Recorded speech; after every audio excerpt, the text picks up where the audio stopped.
They sent me her beautiful calendar.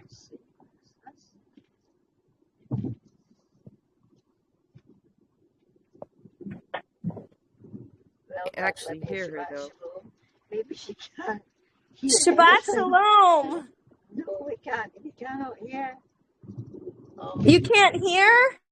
they can't hear us. We can't hear them. Oh, we can't hear them. Oh dear. Oh, No, I can can hear you her. now. They know We we're can trying. hear Yeah, you. we can see. I Oh, can't hear you. what a pity.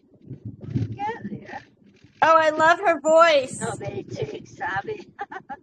Maybe say,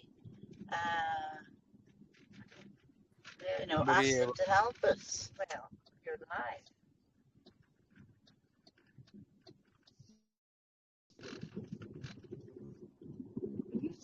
be able to help walk her through the audio settings. Perhaps that may be what's wrong there. The calendar there.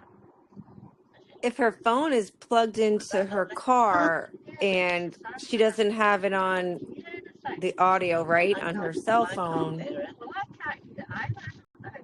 she won't hear us. Libby, I have your calendar.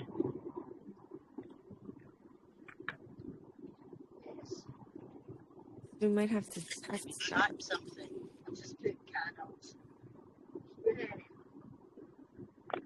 Oh, hallelujah. Libby is here. See, So can she hear us? I don't think so. if you have a question, I will try to answer.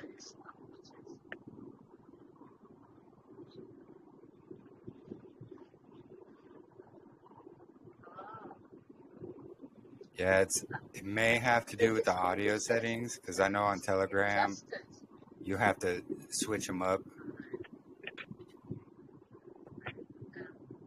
Shabbat Shalom, everybody. We can't hear you. We could hear you, but you can't hear us.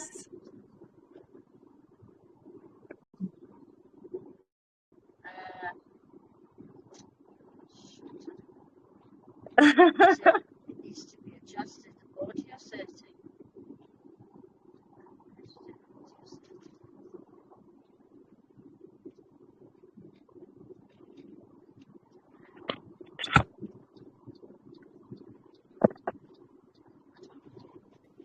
Yeah, I think it's going to have to do with the audio settings. I think right there, if you go to audio settings on the little three dots, you should be able to put it to speakerphone or, whatever audio device that you have. Sometimes you have to change those settings in Telegram for it to work properly.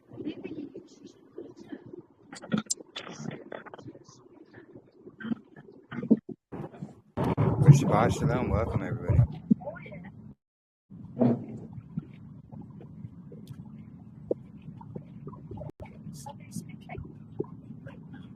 I wish we could hear them. What a shame. We can hear you a little bit. Oh, I can hear somebody talking. Oh, that's Yeah. great. Can you hear us now? Awesome. There's somebody there. Mary, you Yeah, have Shalom. Oh, so you know, Well, listen, I can know if he asks a question to you, tell me. As I'm, well, I can answer the question if I can. But if you listen to the question. well, if you explain that I'm driving the car. Libby, we could hear you. We could so hear you. Oh, great. I realized. Hallelujah. Yeah. We got you. That's fantastic. Yay! Oh, I'm so thrilled, Libby. I've been dying to talk with you for so long. I have your calendar. Too. I Do you know love it. What's so sad is my iPad has gone funny. When you turn it on, it goes black on the screen. And it only lasts for half a second, and then it goes off. And I'll have to get it fixed, I think. I'll have to get somebody to fix the iPad because well, I'd have to buy another one. But what about all the information? Where does that go? I don't know either. Yeah. Anyway, has anybody got a question that you wanted answering? And Yes, if I can, Libby. I'll try. But I don't guarantee I can answer anything. I'm not. So I'll I was wondering about. I'm looking at your calendar here. I know that this particular calendar is actually based on the leap year and not like a regular one. Right. Is that although okay? it says 23-24. Do you know what? The simplest way of all of this is. Oh, have I come off the motorway at the right turning? Oh, I don't know. Wait a minute. Yeah, I think it is. But just a minute. Hang fire a minute. I'm just driving. Yeah, just a minute. Where is the? That's the fine. service Take station? your time. Glasgow. You're going to Glasgow down there. Is that the services? No, or- you want to go services? I want the services for petrol. Oh, yeah, of course you do. Sorry. It's this way. Yeah, that's right. I've just seen it. That's it. We're on the right one. Right. When I get to the services, I'll stop the car and we'll have a chat. Yeah, So I'm within 100 yards of the service now. I'm running a bit low on fuel. I could go and get us a coffee or something, Libby. No, I want you to stay in the car All and right. help me to do this thing. I Where's love the your services? voice. I love your voice. Oh my goodness, it's so beautiful. Is it? What is this lady? Who I is this don't know. lady in America? Who is this lady? I think that's Katrina. Yes, you sound like the Beatles. Yeah, that's Oh, You sound like what? What is this? isn't that funny? You sound like what? I don't know. I don't know what she said. John Lennon, she said Paul Where's the McCartney. Beatles. Here's a petrol. Oh, yeah. Don't forget, I'm 78, you know. But she's 16. But I'm she's six- 16 years I'm in her head. 16 in the head, but 78 in the She's full of life. 78 in the knees. I'll But tell you. I'm I'm still full of life. Tell them what you did today. Oh my! Right, hold We've on.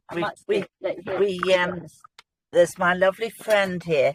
Now don't forget, Mary, that it's green for unleaded petrol. Oh, she thinks I'm. Now tell me Just a something. minute. What? If I turn the engine off, if I turn the engine off, will the phone go off? No, I don't think so. Oh, it 'cause might, you're not you know. connected to here. Oh, I'll tell you No, what, it I won't- shouldn't. I won't turn the You're engine not off. connected to that. Are you sure? Oh, it's not Oh. coming up. Oh yeah. She's No, I think I'm all right. technophobic as I am. How much do you want? Who's How this much for me? petrol? 50? Right. 60? Put in. 60? There's a man in the box, isn't there? Yeah. So that's all right. Put in. 60? What did you better put in? We're going up to see a man who's Oh, not yeah, we well. need to pray for him. We need to pray for him. He's called Alan, and He's there. yeah, put £30 in, Mary. Just 30. I'll have to put petrol in because I know. I wasn't expecting coming up here, but I'm going up to Glasgow to see. I got a very funny message off a man who keeps the Tsaɗoq calendar, but I couldn't understand what he was saying. He's 72, and I didn't understand his message, but he said something like, he said, "I'm really ill, Libby." He said, "I need you to come and see me." So I thought, well, now after the Shabbat, I'll go up the motorway and see if I can go and visit him and find out if I can do something for him. So that's why I'm coming up the motorway. Oh wow! Not to switch it off Oh, to get the petrol. that's wonderful. You're making the connections out there. Yes. We've so we've got quite a few people now who are becoming quite interested in these things. It's simply amazing. It really Libby, is. Libby, you are such Yes. a boss lady with Pigeon and Chumney. I like I said to the group before, I felt like I was at like a Super Bowl game, like cheering you on because Eddie totally was compromised and you just praise Yah that you were there. Well, it was marvellous, wasn't it? Well, It I was- don't know whether you know this, but what was very funny to me was the fact that Jessica Knock, who's a nice lady, she's a lovely woman, and at first, a few weeks prior, she said, "Oh, well, we'll have a calendar debate. Would you like to be on it?" So, of course, I said, yes, I would love to. So anyway, about 2 days prior, she cancelled and said, "No, I'm sorry. We're not going to do it." She said it's too controversial. So I just accepted it. But I thought, well, it's a long way to go, and there's no calendar debate. But I thought, well, I've booked the accommodation now. Might as well go. So I went, and I'd been there about 4 days, and nothing had happened. So I thought, well, we'll book the accommodation to go back home again up the motorway. And then blow me down. I went to say goodbye to Jessica in the kitchen, and she gave me a big hug and a kiss. And she said, "Oh, you can't go home." I said, "I'll have to go home." So she said, "Oh, no." She says, "We've decided to do the debate." I said, "I don't believe this." I said, "I've just booked the accommodation to go back up home." And she said, "Oh, no, you've got to stay now." So, of course, I wasn't really all that prepared. But what was funny is I don't go anywhere in the car without my calendar, because you never know who you meet. I love it. So I love I it. had the calendar in the car. So I thought, I don't want anybody knowing I'm walking in with the calendar. So I had a huge shopping bag. I fired it into the shopping bag, and everybody thought, to all intents and purposes, I was walking in with a shopping bag. So anyway, I shoved it underneath my seat. And then when the debate got going, it was good. And then halfway through, or so far into it, I reached down underneath my chair, and nobody knew I had the calendar. And the faces on them was just a case of, "What's that she's got on her knee?" And of course off it went, and away we went. And oh my goodness, it was marvellous. It was marvellous. But I really enjoyed myself. I honestly did. It was great. So I've done another Zoom a couple of weeks ago, but I did a Zoom with a man that you would know over there in America. You'll know him. He's called Micah Kisling. He comes from My House Ministries. And I did a Zoom meeting with him just about 3 weeks ago. And I talked with him extensively. But the only thing that was a bit strange was I have a feeling that he is thinking that you move forward a week so that you come always to a Saturday. I don't agree. I don't agree at all. I just don't. I can only see that the menorah is the pattern. And seeing as 20th of March this year fell on a Thursday, 3 bowls to the right of the straight line of shadow is bowl 5, bowl 6, bowl 7, which means that Gregorian days of the week would be equinox was Thursday, and you go 3 days, which is Friday, Saturday, Sunday. So all day today, the gang of us, all of us here, have been keeping Sunday. But some of them, it looks as though in the gang in this country have decided to move forward a whole week. And I just don't get that at all. And I don't see that in the Book of Enoch either. I don't think it happens. And it's the same qualms we were having. They want to force fit the Wednesday. And there was never a Wednesday in the creation account. You can't have a Wednesday because the word Wednesday doesn't exist. Right. Were you able to get through to him? Because I know I tried, and he is not. Yeah. He won't listen. I spoke to him, and there was another man. I don't know what his name was. Was his name? Now, what was his name? Dear me. I can't remember his name, but there were 3 men, but they were all pretty well. Absolutely adamant that you've got to look for a Wednesday.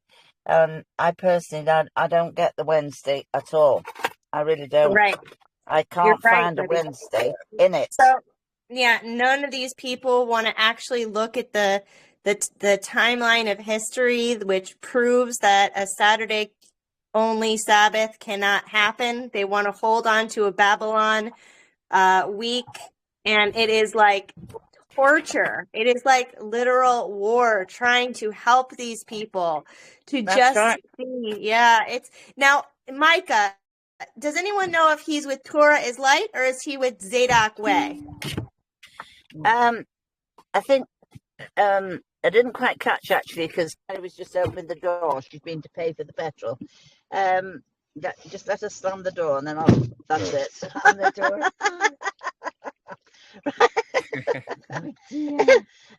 Right. Oh, Ask the question again. What were you saying about Micah Kisling? What is he with Torah is light? I can see Katrina speaking, but I can't hear her. Where's it gone? Oh, Heck. What's happened? I can see her. What have I done? Have I pressed something? You bet I've gone and pressed something. The three buttons on the top. I've messed things up. I can see her laughing, and I can see that she's speaking, but where's she gone? Oh, Mary, come on, help me. Where's she gone? What have I done? She can't hear you. Can you hear us now? maybe because she shut the car. She was there a minute ago. I've had a lovely chat with her.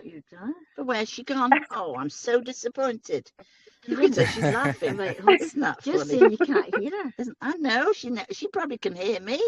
I could hear But you. I can't hear her. No. Oh, look, she's nodding her head. She can't hear you. She can't hear me. Oh, Mary, come on, have a I go. don't No, know I what could to hear you. do. I You could. must do. Yes, I could hear you. Yes. Oh, I hope. Look, she's nodding. I know. I don't know. She jolly well knows that we can't hear her. No, Oh, you can't Mary, hear don't me. go off the screen. No, I'm not going to. Put her back again. I know. Where's she gone? Oh my. Can she? You guys Where are has so she cute. gone? Where's she gone? Oh, isn't this awful? I was so No. enjoying that. And now she's there. gone. No, she's there, but She's I don't know. there, all right. I I think the can't- tears are streaming down her face laughing. I know. I can't hear her. Why can I not hear She's her? laughing. Look at her. Oh, You're my. so cute. We'll have to buy another love iPad. you. This is terrible. We'll buy another Hold iPad. on a minute. That should be okay. Yeah, Can you guys? where's the sound Are gone? you guys able to She's hear? laughing her head off. It might be Isn't that the lovely? settings. It could be because they got she's in back. the car. She's back. There she is. Oh, there it is. There. Look at that. Isn't that lovely? Yes. This is super. This is. Awesome. I'm enjoying this. I hope there's nobody wanting petrol behind you. Oh, my word. Station, Oh, my word. I was asking, is Micah Kisling, is he on the Torah is Light or is he on the Tsaɗoq Way calendar? There's two of them and I forget which one he's with. Jeremy, do you know? I think you should move over to your... That's a My House Ministries. It's My guy, House right? Ministries. Right, Oh. Yeah, don't touch any of them at the bottom. Yeah, yeah. Yeah, Oh, My House Wait, Ministries is what he calls himself. Yeah. But Yeah, exactly. I don't know whether I'm going to pull over a minute and I'm going to go to a lay-by just here and I'm going to have a lovely conversation with the two of you. I'm going to enjoy this. Right. Now, Sounds I'm going great. to keep the engine running because the engine charges the phone. Oh, I see. Right. Oh, what's that? Is that for... Oh, You know. air and screen. Oh, no. Well, never mind. If somebody comes, I'll have to move. Oh, my goodness. Right. What I want to say is this. I want to talk to you and say to you that, there were three men. I can only remember the name of one of them, which is Micah Kisling. But what he was saying was he was going to have a fresh look at this matter of the calendar. He said that I'd brought up a few points that he'd not really thought about. I said to him, look, and I think this is a very important point. It's a crucial point that, you know, when you have an armillary or you have a table out in the garden and you put your bolt through the table to check the shadow, what I think is a crucial point is that the shadow is seen several days, 3 or 4 days before the equinox. The shadow is seen to be curved. And the day after the equinox, the shadow returns to the curvature. Now, that to me is a supernatural phenomenon. And I think it's telling you straight that there is one day, the spring and the autumn equinox, where it's straight. And that's where we have to take that as a sign. And I cannot see that there's anything other than that. I think that is the whole thing that you need to, keep on that straight line. Okay, And so this I is think my it's, question with that. I totally, yeah, totally agree with you. I'm having problems with understanding why the autumn equinox is not lining up with yeah. Well, the. I can answer that, and I think I've got a wonderful answer for that. Right now, Mary, you know the answer to how to do this, don't you?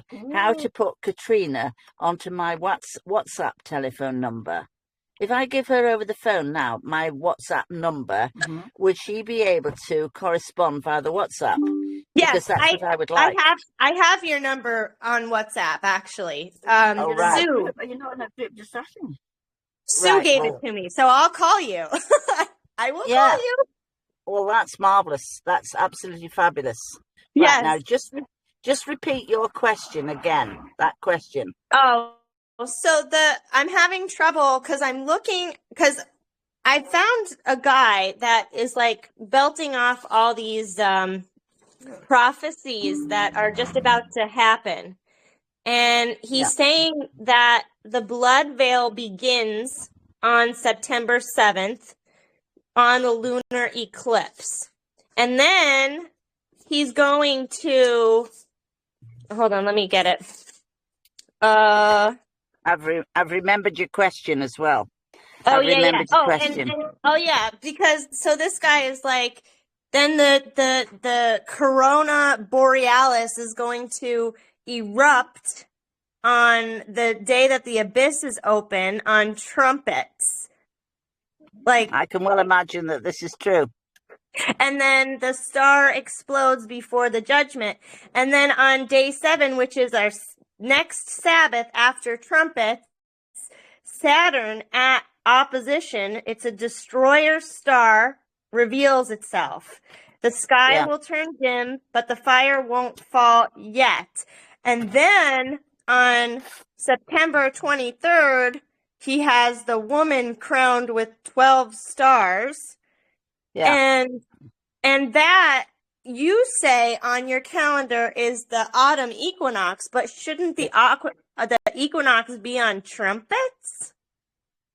No. I can clear that one, I think, for you. Yay. Right. This is the proof that this calendar that we're on with the Tsaḍoq calendar is true, and I'll tell you why. Because the it's to do with the angels. The angel who is in charge on the day of the seasonal changeover, right, which is the spring equinox. His name in Enoch is called Tamay, Tamay, Tamay, right? That's his name. And only on this one occasion does he come working alongside on the same one day of the spring equinox. He works with the man who is the quarter leader. His name is Malki El, and that name means, in the Hebrew, it means my king is El. And he comes with no gap in between. So in other words, the two angels work together on the very equinox day itself. No gap, but all the rest of the summer solstice, the autumn equinox, and the winter solstice, they all have a slight gap of a few days in between. The first one, moving from the spring into the summer, there's a gap of, I think, I haven't got the calendar, it's in the boot. I think there's about 3 days gap between when we start with the 4th month and where we get the summer solstice. Is it 4 days on the calendar? I'm sitting in the car itself and the calendar's in the boot. Do you want me to get it? Yeah, you could get it out the boot if you wouldn't mind. Okay. Yeah. I have it. I could get to it. Don't slam the car door or it won't hear. Okay, so let's see. I'm looking in Kodesh 3. Right, you're on month 4. Right? Month 4. I'm here. I'm going to flip over my calendar to show you. Okay. Yeah, wait a minute. I'm just checking. There's two dogs in the back of the car that they don't get out. Buzzy, Okay. stop. Stay still. Buzzy, stay still. Have you found it, Mary? Oh yeah, it's on the floor level. In the bag. I have it pulled up on the screen, Libby. All right. If you've got it pulled up, that's okay. Mary, do you want to just jump back in the car? Shut the boot down, please. Car. So the summer solstice you have here on June 21st. That's right. I'm gonna have some cheese. Right. So June the 2nd is the Shavuot, isn't it? June the 2nd is Shavuot. yes, right here. That's correct. Now just show me the calendar to see where you go for the summer solstice. Are we above it? Yeah, there you go. There's the Rosh Chodesh, and second day, then the third day is the summer solstice. That's correct, isn't it? So, yeah. So this year, will the summer solstice be on the 21st or? What's the date of the Rosh Chodesh there? The Kodesh is the first day. Yeah, but what's the date in Gregorian? Oh, I'm sorry, the 19th. Yeah, okay. So 19, the next one's 20th, the next one's 21st. 21st, is that right? Yes. Yeah, so that will be correct. Yeah, that'll be correct. And then if you move forward to the fourth day, that'll be 22nd. Now move to the next line. 23rd. Oops. I'm looking for the Shavuot. Oh, that's up here. That's on Kodesh 3. That's it. That's right. Yeah. That's correct. Yeah.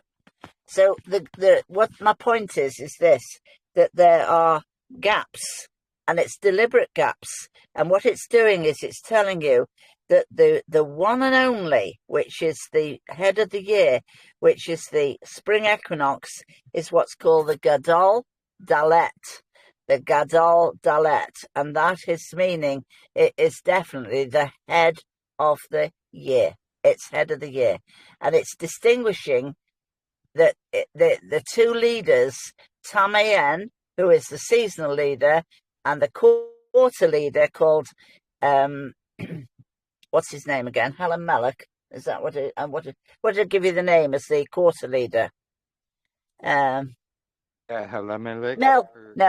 Melchiel. He is the quarter leader. His name means my king is El. Yeah. Now those two guys, the angels, they come absolutely working on duty together on the equinox, spring equinox itself. But there's no other occasion throughout the whole of the calendar where you get the seasonal leader and the quarter leader working exactly together on the same day. In other words, the rest of the summer solstice, the autumn equinox, and the winter solstice, the guy who is the seasonal leader comes on duty, and 1, 2, 3, 4, 5 days maybe after, the quarter leader comes on duty. Yeah, and that's deliberate to make it that the head of the year, which is the spring equinox, is distinguished from all the different other ones.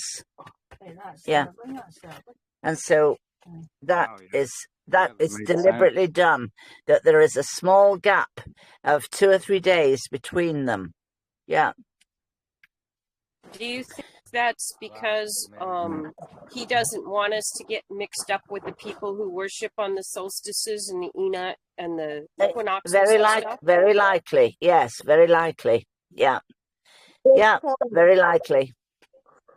By the way, oh dear me, we had a wonderful time. We went up to the Highlands, and we went to one of these places where up in Scotland, right up the top there, you get these stone circles. And we went up to check to see the straight line of the shadow at noon. And sure enough, we saw it. It was absolutely amazing time. It was pretty special. Loved You it. know, it's really tough because we have a lot of people that think that they saw the equinox on the 19th instead of the 20th this year. And then we have another group that says they saw it on the 20th, but they want to start the day after that sign. We've got exactly the same situation here.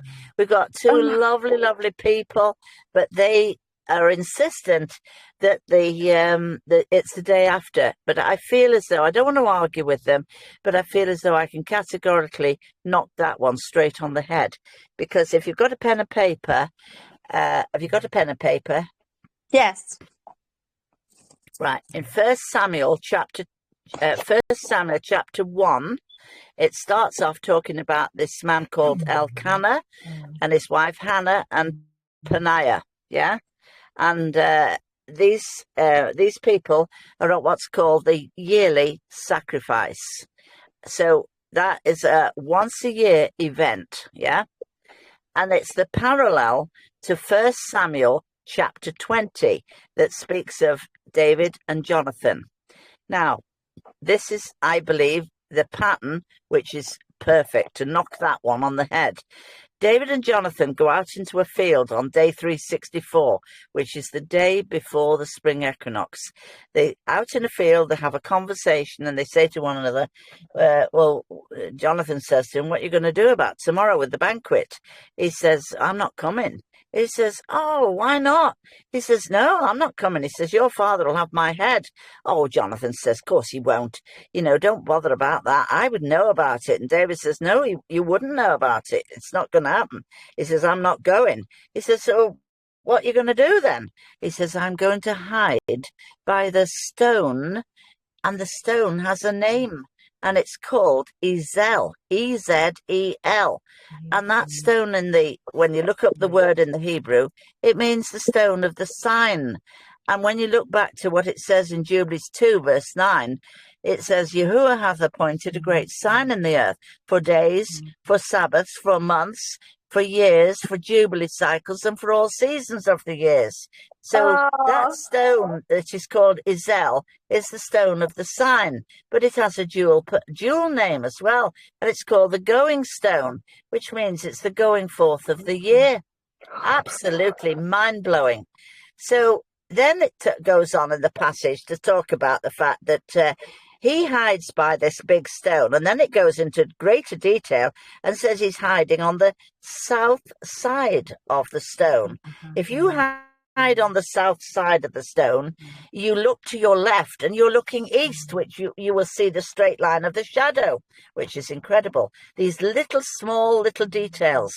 Then Jonathan goes to the banquet, and Saul, although he never says anything, he's sitting there thinking to himself, his seat is empty. I wonder why. And he thinks to himself, he must be unclean. In other words, he's been with a woman and he's had a bit of nookie and he's not had a wash. So he thinks to himself, he hasn't had a wash. He's unclean. In other words, he is ceremonially unclean. But you notice that Saul is sitting in a chair, and it's a special chair. And when you research into that chair, it's what's called the enthronement chair. And it goes back to 1 Samuel chapter 1. And Eli, the priest, is sitting in a special chair as well. So they all have a special chair on the spring equinox day. But then it goes on further, and it says that this is mind-blowing, this is. He goes on further and he says, David says to him, how will I know what the decision is your father's made? Can I come back to the big house? And he says, well, I'll come back on the second day of the month. Well, then how do we come to be keeping the day after the spring equinox when day 4 is the spring equinox and the day 2nd of the month is the day following day 1 of the month, which is equinox? So he comes back and he says, don't worry about that, David. I'll bring a young lad with me and I'll fire an arrow. And he says, you'll be hiding by the big stone, so I'm going to do a coded message. And he says, I'll fire this arrow. And he says, if you've got to go and get up your bicycle on the road, he said, I will say to the young lad, the arrow is beyond you. In other words, get the dickens up the road. You know, my father is furious. So, but it gets better. Wait for this one. So the next thing is, if you move into chapter 21, you get to find something else out, which proves the calendar right. And what happens next is, it goes on to talk about that David, he's left the stone now. He's on the second day of the month, and he's on his bicycle up the road, pedaling like Billy-O, and he's getting up to a place called Nob, where he's now not been with any women or anything, but he's got 4 men who are sitting somewhere waiting in the wings for David to arrive. And when David arrives with these men, David says, well, right, I'm going to the priest called Ahimelech. And when Ahimelech sees him, he says, what are you doing here? He says, don't you know that this is dangerous? And he says, well, I'm starving hungry. I need some food. So he says, Ahimelech says to him, I can't give you the fresh hot bread that's only been given to me this morning. And this is where the priesthood, the priesthood on the 6th day, when it gets to the dawn, it would have been his duty on day 6, before the Sabbath, it would have been his duty to bake the bread, fresh bread. Yeah? So David has left the stone Israel on day 5. He's only got 1 day to get to this place where Ahimelech is at Nob, where he picks up these men, and he speaks to Ahimelech, and he says to him, have you got any bread? We're starving. So Ahimelech says, you can't have the fresh bread. In other words, it's only just been baked before the sun rose on the Shabbat. And that proves where the Shabbat is. Because the priesthood, the Tsaḍoq priest, they would always change over their duty on the sunrise of the Shabbat. And so that's where the hot bread comes in, that you know very well that that is the Shabbat. It's mind-blowing. Exactly. That's the same thing I found as well. Wow, confirmation. Amazing. Yeah. It's, it blew my mind, that bit about the hot bread, because the priesthood, the Tsaḍoq priesthood, they baked hot bread, but he didn't bake it on the Shabbat. He baked it on the dawn of the ending of the Shabbat. But I have something which will blow your minds. This you will love. You could do with a pen and paper to write down the scripture. It's in Isaiah 28, verse 20, if you could write that down. Isaiah 28, verse 20. Now, you wouldn't think it looking at me, but years ago, I've been married 3 times. I just like wedding cake. Did you hear that? I said I've been married 3 times. I think I just like wedding cake. So anyway, they're all dead. They've all gone. But what is amazing is this, that I went to Israel with my husband who died 3 years ago. And I went to Israel back in 2004. And because with 2 men who were both builders, and they used to put the blockwork up on the houses, and we used to buy them and sell the property for a profit, obviously. And they used to do the blockwork, and I used to do the stonework. So I became a stonemason. So I went to Israel back in 2004. I walked into the Garden Tomb. And prior to going there, about 2 weeks before, I'd looked in a book on my bookshelf back home. And the book had said that he was buried according to the custom of the Jews. So I thought to myself, oh, I wonder what that means. What is the custom of the Jews? And it turns out that they were saying in the book that you will find in the tomb that there are actually 2 separate stone troughs. 2 stone troughs. One is on one wall and one is on the other wall. And I thought, all right, that's okay. So anyway, a few weeks later, I get on the plane, I go out to Israel, and I get into the Garden Tomb. and I walk in, and I felt very overwhelmed. I wanted to cry. I felt a sense of something really special in there, and of course it was. Anyway, I look at the first tomb on the left-hand side. It's not actually a tomb, it's a trough, where the procedure was, from this book, that they would have taken the body down off the stake. Now, don't forget, at 3 o'clock on that date of the 15th, at 3, he died at the 9th hour. It was exactly the precise moment when the Jewish people would have taken the knife and slit the throat of the very first lamb at exactly 3 o'clock precisely when our Saviour died. But then there's something interesting. Joseph of Arimathea, it says he went at even.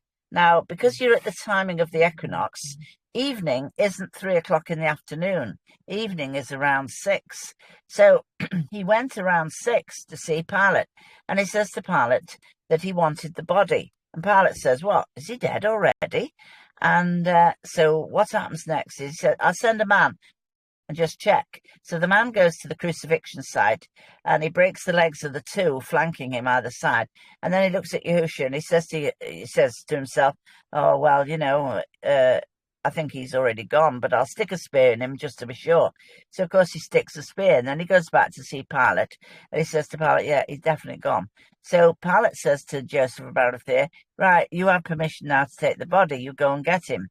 So he goes back to the crucifixion site. Now, remember, at the timing of evening, the thing that is happening is the light is soon fading.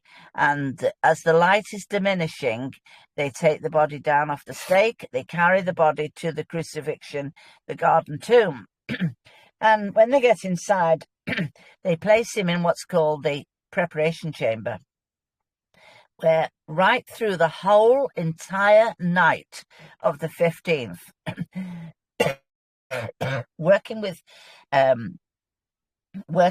lamps in the tomb, they actually have to prepare the body for the embalming.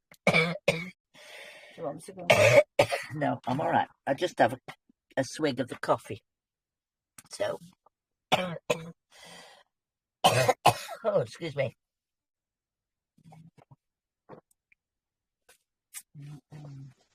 Get it down your neck, Libby. Lovely. Can you make that space, Mary, please? That one. So you're going to love this bit. You're going to dance. You'll be dancing on the ceiling in a minute. Oh dear, sorry. So anyway, they wash his body of all the now heavily congealed blood.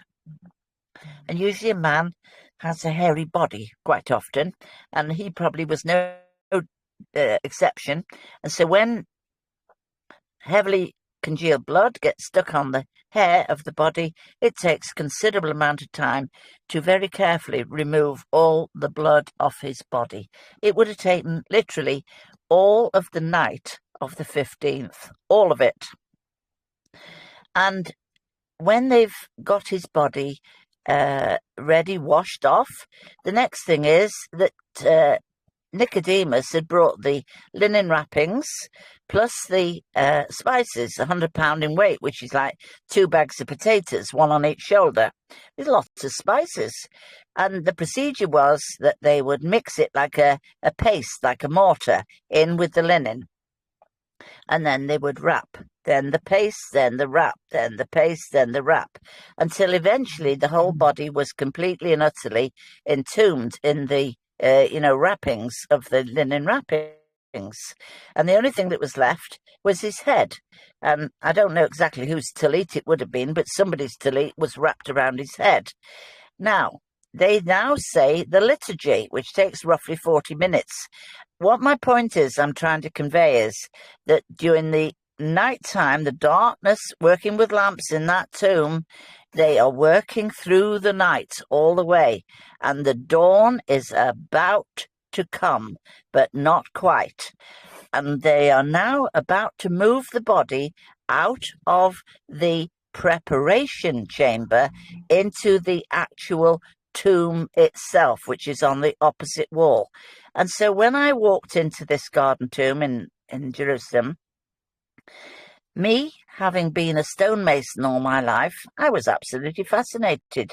I looked at this stone tomb, a stone trough on the left, and it looked as though it was so good. It was almost like sandpaper. It was beautiful. And you could see the little raised lip on the side, you know, and it obviously that was where they prepared the body.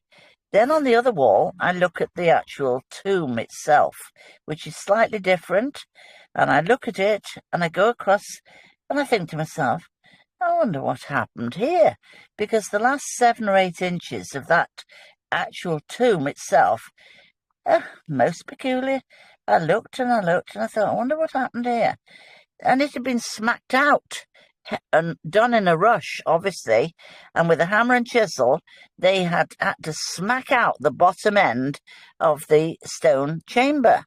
And I thought, wonder why they'd do that. And then it dawned on me. And I thought to myself, hang on, this was never meant for YAHUAH. This was Joseph of Arimathea's tomb. And so I thought to myself, he must have been taller. And because he wouldn't fit, because when you embalm somebody, you can't sort of make the legs sort of lift up a bit or bend a bit. He's straight and his feet are standing upright in the linen wrappings. So he didn't fit into the actual stone chamber of the actual tomb. And so they had to, with hammer and chisel, very quickly before the dawn was coming in, they had to chip out they had to really knock it out hard. And they made a right pussies of it, terrible. And they knocked this bottom end out. And it was only when I came out of there and I studied in the Bible, and there's a scripture. It's in Isaiah 28, verse 20. And you know what it says? It says, but the bed was too short for a man to lie down in. Wow. What do you think to that? What do you think to that? That was amazing. But the bed was too short for a man to lie down in, which means that they had to extend the tomb so that YAHUAH could lie down flat. It's in Isaiah 28, verse 20. You need to look at it yourself. It's sitting there, and it absolutely hits you between the eyeballs.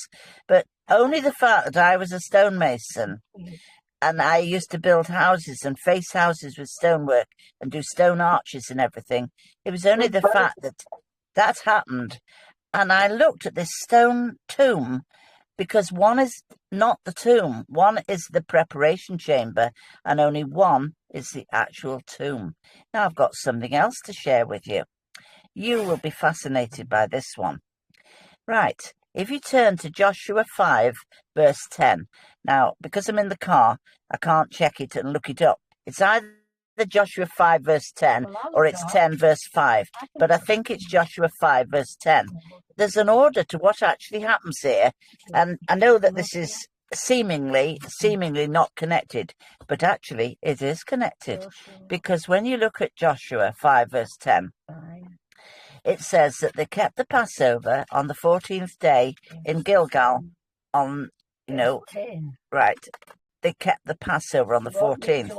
Then it says on the morrow after they had kept the Passover, so you've now moved to the 15th, yeah?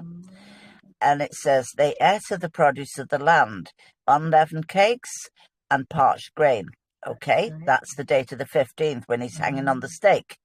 And then the next verse says, and on the morrow after they had eaten of the parched grain, it now says, this is mind-blowing, this bit, it says, the manna ceased on the day after they had eaten of the produce of the land. So you've got to move forward to the 16th, which is exactly the date. The 16th, don't forget, they worked all night of the 15th with lamps in the tomb. And by the time the dawn is coming in and they've bashed out the bottom end of the tomb, they're about to now, the dawn is breaking. Let's get out of here, guys, before the guards come. And so they come out of that tomb and they roll the stone to the door. And as they're doing it, probably half an hour later, this is now where the date on the sunrise will change to the 16th, which is Joshua 5, verse 10. And this is exactly where the manna ceased. So when they'd roll the stone to the door, the manna, who is the manna? The manna is the bread from heaven come down. It's YAHUAH. So when the stone is rolled to the door, you can't see him anymore. The manna has now ceased to be seen. Wow. I thought that was cracking. Absolutely cracking. Don't you? Wow. Yeah. It's That just mind-blowing, isn't it? It's mind-blowing. Look at it. I that can't hear what supports she's the saying. verses in. I can hear what... Wow. Yeah. Oh, I can hear Can you her. hear me? She's there. Can you hear me? Yes. Could you Hear hear me? Jeremy? Sorry. Okay. So that goes exactly with Jubilees 17 and 18, Yeah. where Abraham was going to sacrifice Isaac. It Yes. happened that 15th day of the first month. Isn't that amazing? Boom. Yeah. You know, you could do to write that bit for me, because it's a little bit not very good, the sound. So I've missed bits of that. But you could do, Katrina, to write that for me on my WhatsApp I thing. have it. Because I have it. that I'll sounded send it. very... That sounded very interesting, and maybe I can use that in the calendar studies. I was Yeah. actually wondering what your thought was, and I'll send it to you, absolutely. I was wondering your thoughts about holding Creation Week and starting, because you do know that day 4 is the center straight line branch of the menorah. And what Yeah. did you think about our findings of finding the equilux on the 16th? The I think that's 17th right. would, yes, really. I think it's right. Yeah, I do. I believe It's that's right. beautiful. It's Yeah. beautiful. The sun shows us. That's it.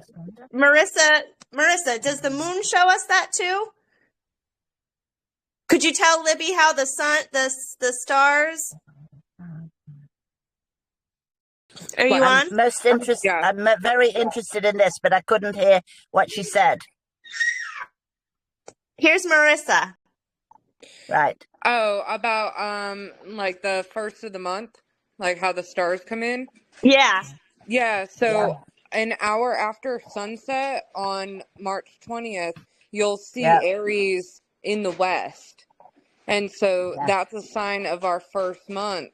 And Yeah. then in the east, right at sunset, you see Leo, the Lion of Judah, Yeah. rising in the east right at sunset. And then an hour after sunset, you see Virgo kind of popping her head up in Well, the that's very east. interesting. Very And so interesting. Aries in the west is the month. And Yeah. then so 2 weeks later in the east, an hour after sunset, Virgo's even further up, so that the star of Spica is now over the horizon, and that's the barley Aviv. Oh, marvelous. Marvelous. Wonderful. Yeah, so we have like the sign in the stars too for the month. Yes, that is brilliant. Now, that sort of information fascinates me, and I could do with something like that sending to me. I would love it. And Absolutely.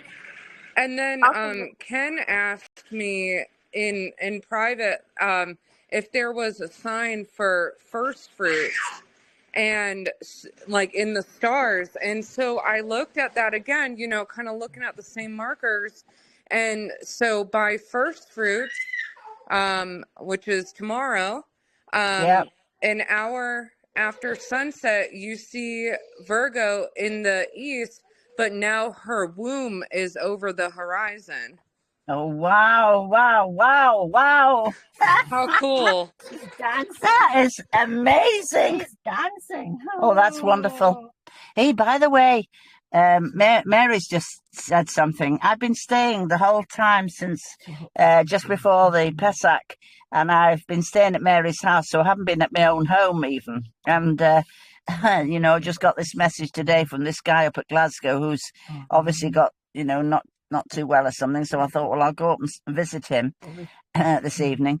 But while I was at Mary's house, one of the days she went up to Edinburgh, and so I was sitting at her house, and on her coffee table was a book. And I thought, oh, I'll just have a quick look in this book, you know. And Mary says, I haven't opened that really. I haven't really read it, you know. So I thought to myself, well, I'll just have a quick look. And although, you see, anything to do with this, where if I see the word Talmud or I see Kabbalah, you know, I usually close the book up pretty fast and, you know, do a double take, you know. But anyway, what happened here was, in this book, if somebody could do to write this down, it's called I can't tell you the name of the author, but the book is called The Dance of the Omer. The Dance of the Omer. And on the front cover, there are two people dressed in white robes, and they look as though they've got their hands up in the air and they're doing the dance. So I was quite interested. I thought at first that this was some sort of a secular book, you know, but when I opened the pages and started to read, I realised, hang on a minute, this is quite something.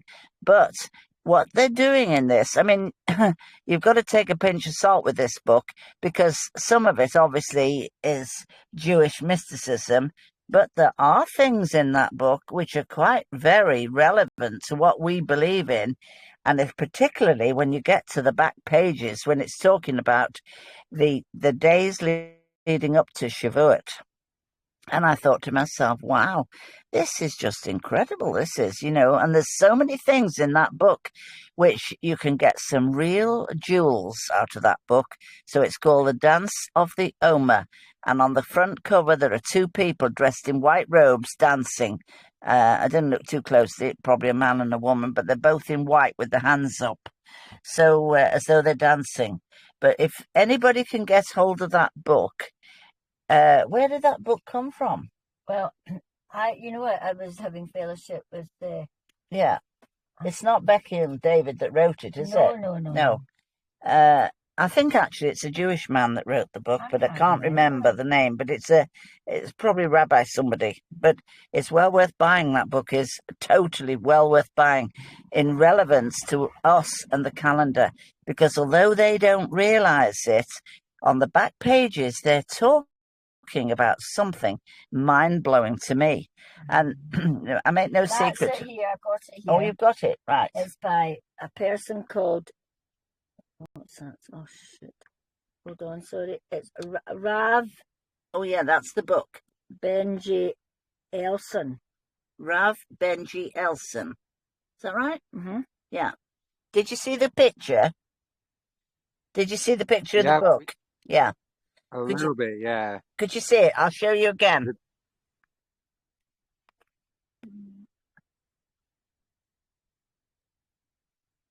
You see it? Hiya, please, Libby. Hiya. Hi there. You're all saying that. No, hiya with the camera, not hiya. Yeah. Oh my! we couldn't see we only saw the top. I think you need to push it up higher so we can see the picture of the book. Right, just a minute. Do it again, Mary. Which one do you push up higher? My phone or Mary's phone? That's fine. Higher, lower, okay, Bernie the Bolt, fire. Remember that? Yeah. So there's two people on the front dancing in white. One's a man and one's a woman, I think. Yeah, it's a man and a woman dancing. But there's some gems in that book, real serious gems. That was on about the snail. Oh, yeah. Yeah. At the opening pages of the book, it goes on, and I thought this was quite unusual. It said that animals can teach us some lessons. And I thought, yeah, well, I suppose they can, really. But when it went on to speak about the lessons that the animals can teach us, I'd never thought of those things in my life. I mean, this sounds a bit funny, I know, but you'll all have a laugh in a minute. It says a cat can teach you a lesson. And I thought, I wonder how a cat can teach you a lesson. It says a cat goes out into the garden, and when he does a poo-poo, he covers it over. I thought that was quite good, actually. Get a speed and dig a hole. Yeah, but he goes on to talk about the snail. And what he has to say about the snail, that's quite interesting as well. But when you get to the back pages and he's talking about leading up to Shavuot, oh my, that was very, very interesting indeed. And I thought, wow, he's talking about, I'm not talking now about this book that you just shown you, but I'm talking about a book that I read 16 years ago. It's a man in America. His name is called Bill Schultz, Schults, sugar. Bill Schultz. And he's written a book and it's called Come Away With Me. And I tell you, I read that book 16 years ago and it had a tremendous impact. He is a Torah observant guy. Okay, very, very sadly. I mean, you over there could probably write to him and share with him about the calendar because my iPad has gone bust and I would love to be able to write to him and teach him because he in turn has done this wonderful book called Come Away With Me. And I'll tell you what made me think. Satan, it says, has deceived the whole world. And I know it's not quite the done thing, but I do think that anybody who keeps the Torah, we tend to look at those who keep, Sunday worship, the church with the steeple on down the road. We tend to look at them and think, well, yeah, they've they haven't got things quite right. But you know what? When it says Satan has deceived the whole world, well, I think that means all of us, and even us as Torah observant. And there's definitely most of the majority of Torah observant have been deceived with the moon. But is there a possibility that we as Torah observant have also been deceived in another area? Now, you probably think in a minute that I've gone screwballed, but I don't think it is, and I think it's something. Oh, that's it. Oh, you are clever, you lot of you. Look at that. How do you manage to do all these wonderful things like that?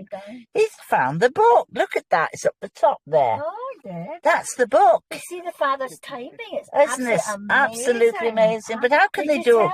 How can they manage all these clever things like that? Tell them that I got baptized. No, I haven't told them you were baptized today. But we went in the water. Here's me, 78. I drove 40 miles this morning to get to the sea, and I dunked her in the water. I dropped her in. But the important thing is, Libby, this is Sue speaking. Well, this Libby, is what's wonderful. Me? Mary is my lovely, lovely, lovely friend. But you know what? I felt as though I was talking to the brick wall. I kept saying to her, because she was stuck in the mode, the mentality of going to Sunday keeping church. Yeah? Where they all keep Christmas, they all keep Easter, they keep Uncle Tom Cobley and everybody. And I kept saying to her, Mary, and I've been at this, talk about patience. My goodness, she says to me one day, do I challenge you? I thought I'd love to answer that. She says, do I challenge you? I said, yes, Mary, you do.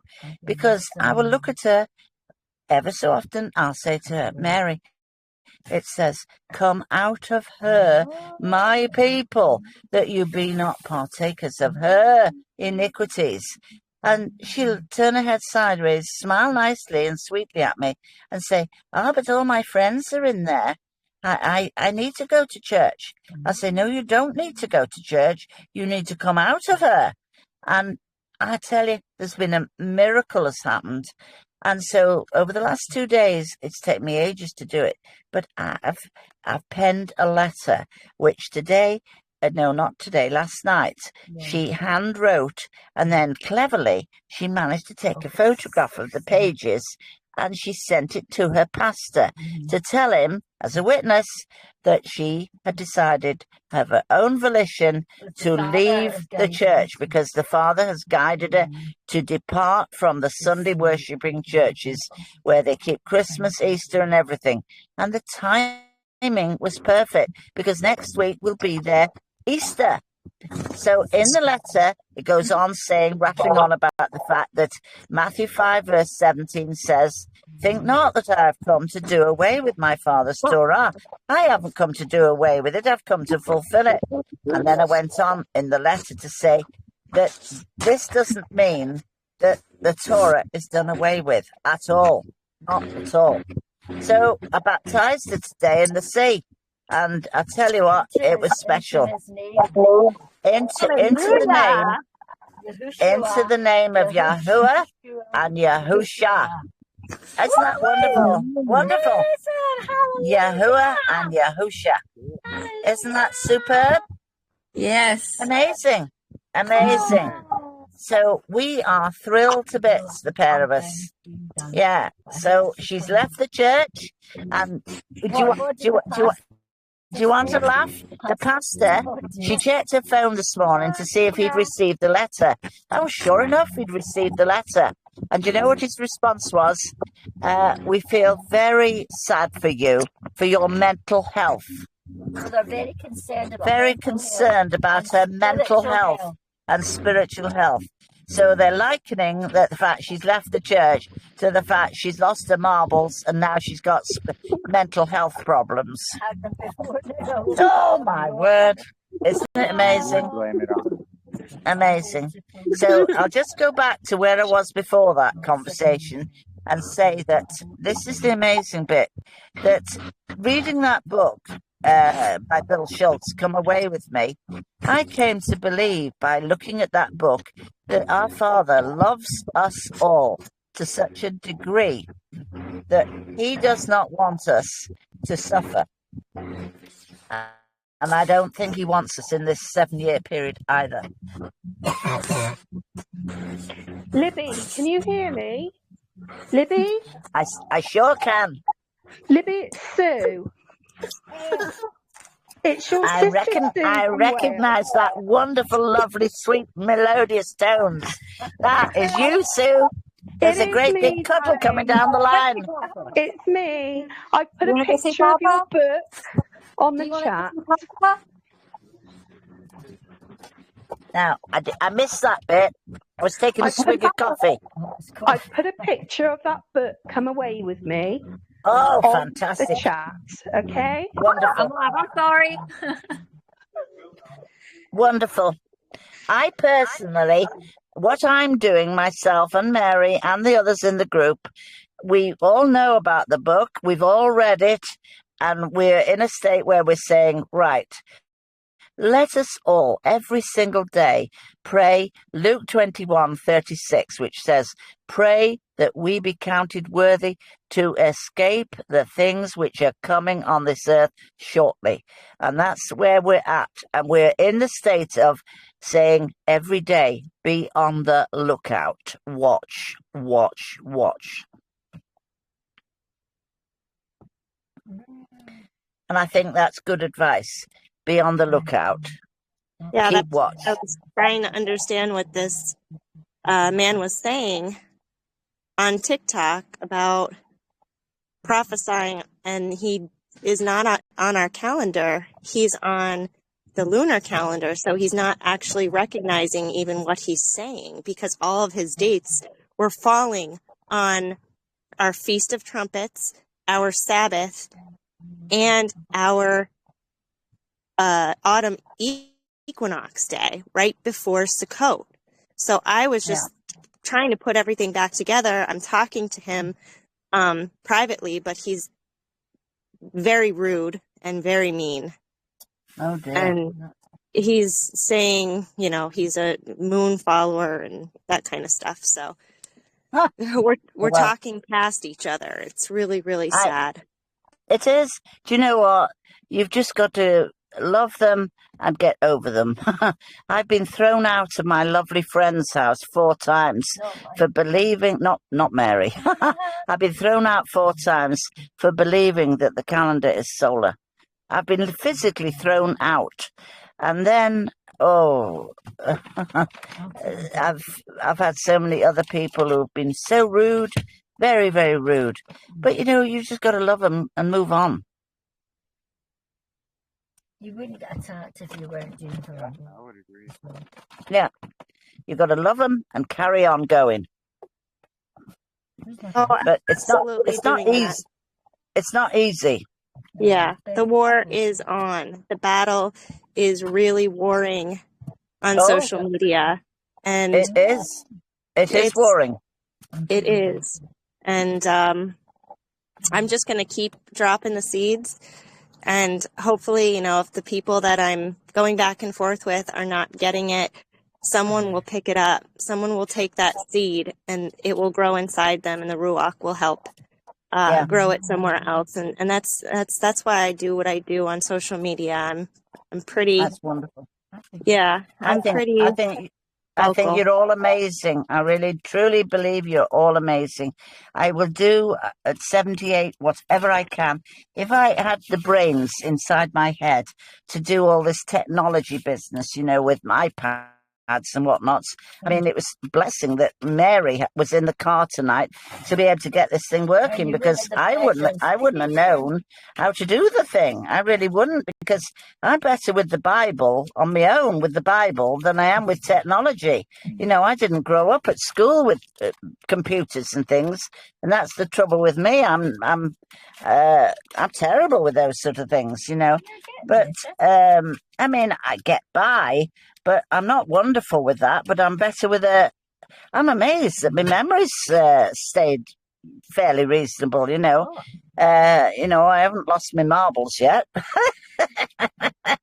But I've had so many opportunities to share the calendar recently. Oh, it's just daily, one thing after another, and we're meeting people out of the blue. I mean, Mary's house, she's only got a cat, so she was on the washing line. And the other day, opens the door, and my beautiful dog, that is my baby, he just walks out into the back garden. Mary hadn't thought about it. She hasn't got a gate on the thing with the road. And all of a sudden, I come out the shower with just a towel on. I'm standing in her living room, and I'm looking up the road, and I see a woman walking towards me. I says to Mary, "Oh, look at that woman there." I said, "She's got a dog just like mine." I thought, wait a minute, that is my dog. I thought, oh my word, this is terrible. So this woman, we took her for lunch this day, and I tell you what, we've got the opportunity now to share the calendar with her. Isn't that amazing? She's been to Israel. She's been to Israel. She's been to she's been to the Qumran, and we've got a golden opportunity to share the truth with this woman. All because Mary let not the cat out the bag, she let the dog out the back door. The enemies were bad. Yeah. But this is just amazing what's happening, and it must be surely happening for all of us, but I think that this is the year when we're going to see something huge happen. And people say, "Oh, no, Libby, you got it wrong. There's 50 years to go." No, there aren't. There's not 50 years to go. We're on the cusp of it happening, and I think it could well be happening this year. If not this, it'll definitely, I think, be next. But I think it's this. I really do. And that book called The Dance of the Oma, oh, wow. There's something in there. When that scripture says, "As above, so below," and the Garden of Eden was on earth, but it also must be above also. And if that man is right, Bill Schultz, is that where we're heading? Is it not that far above us? And Psalm 91 says, "Only with your eyes shall you look and see the reward of the wicked." How will we do that if the whole world is in turmoil? Do we see it from the gallery? I wonder.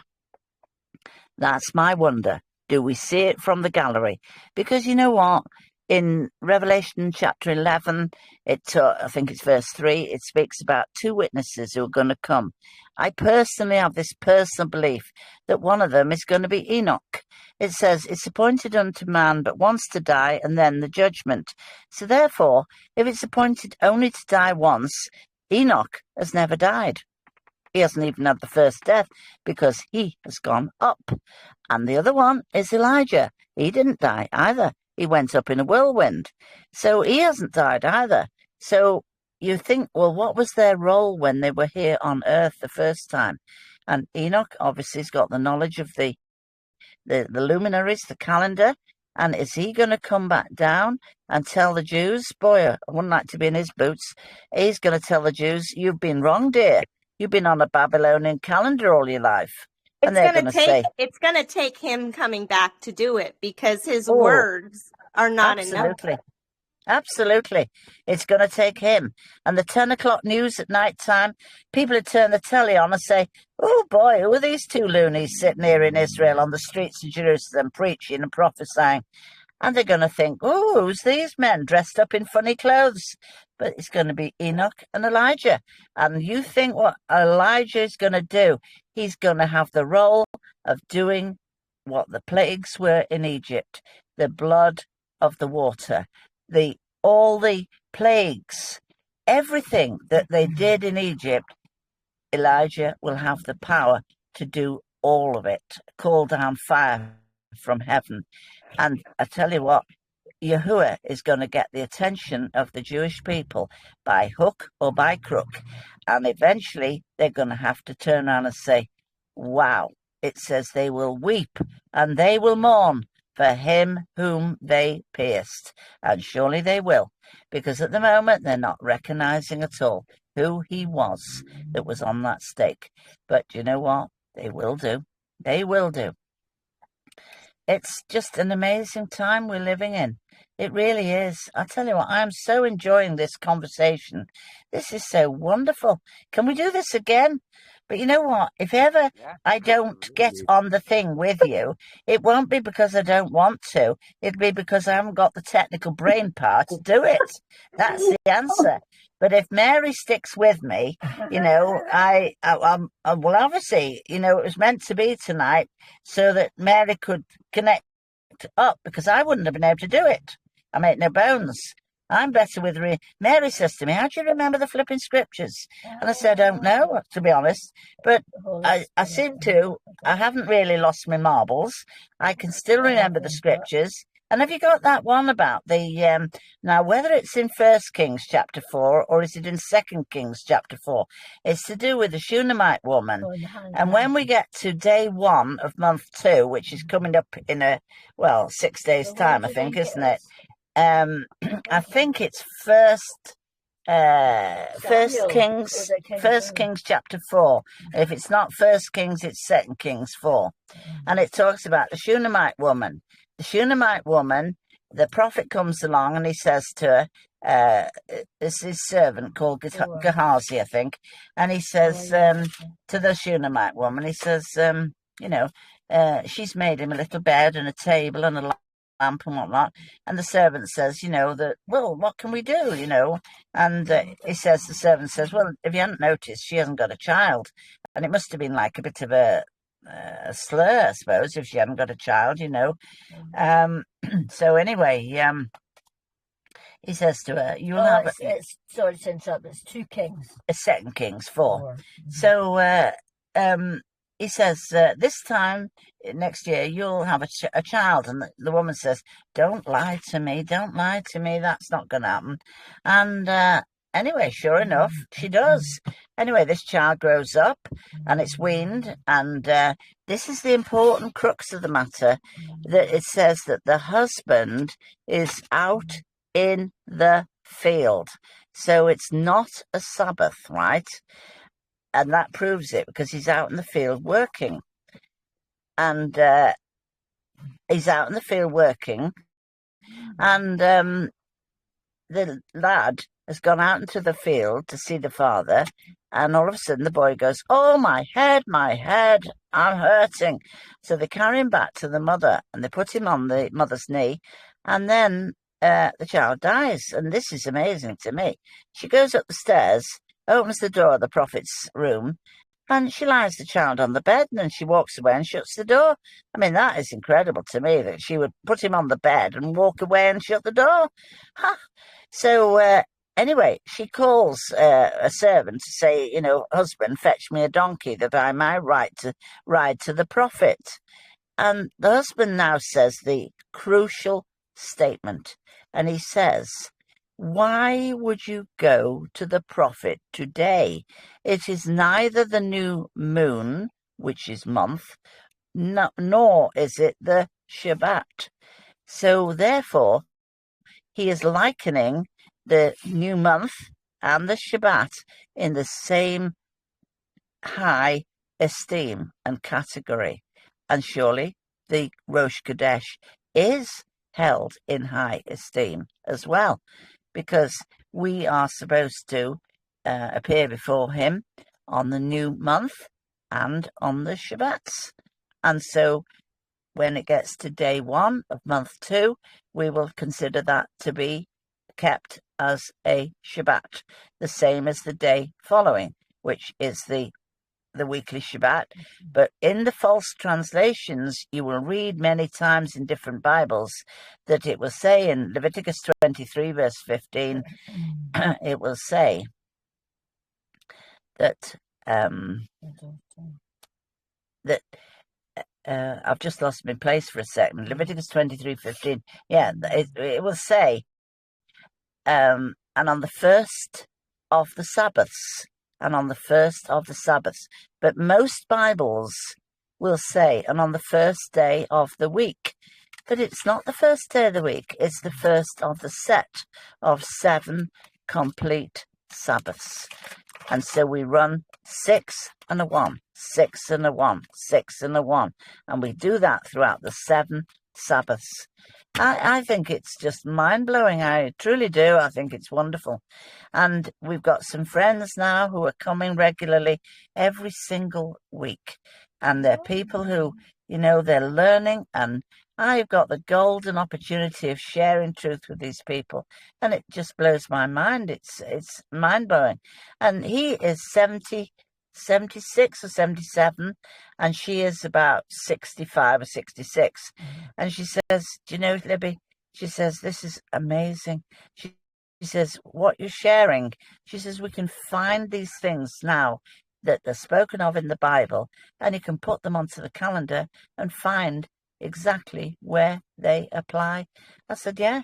I said, the Bible in Leviticus 23, verse 15, does not identify when it says, you shall count unto you from the morrow after the, and I'm stressing the word the, Sabbath, from the day that you brought the Omer.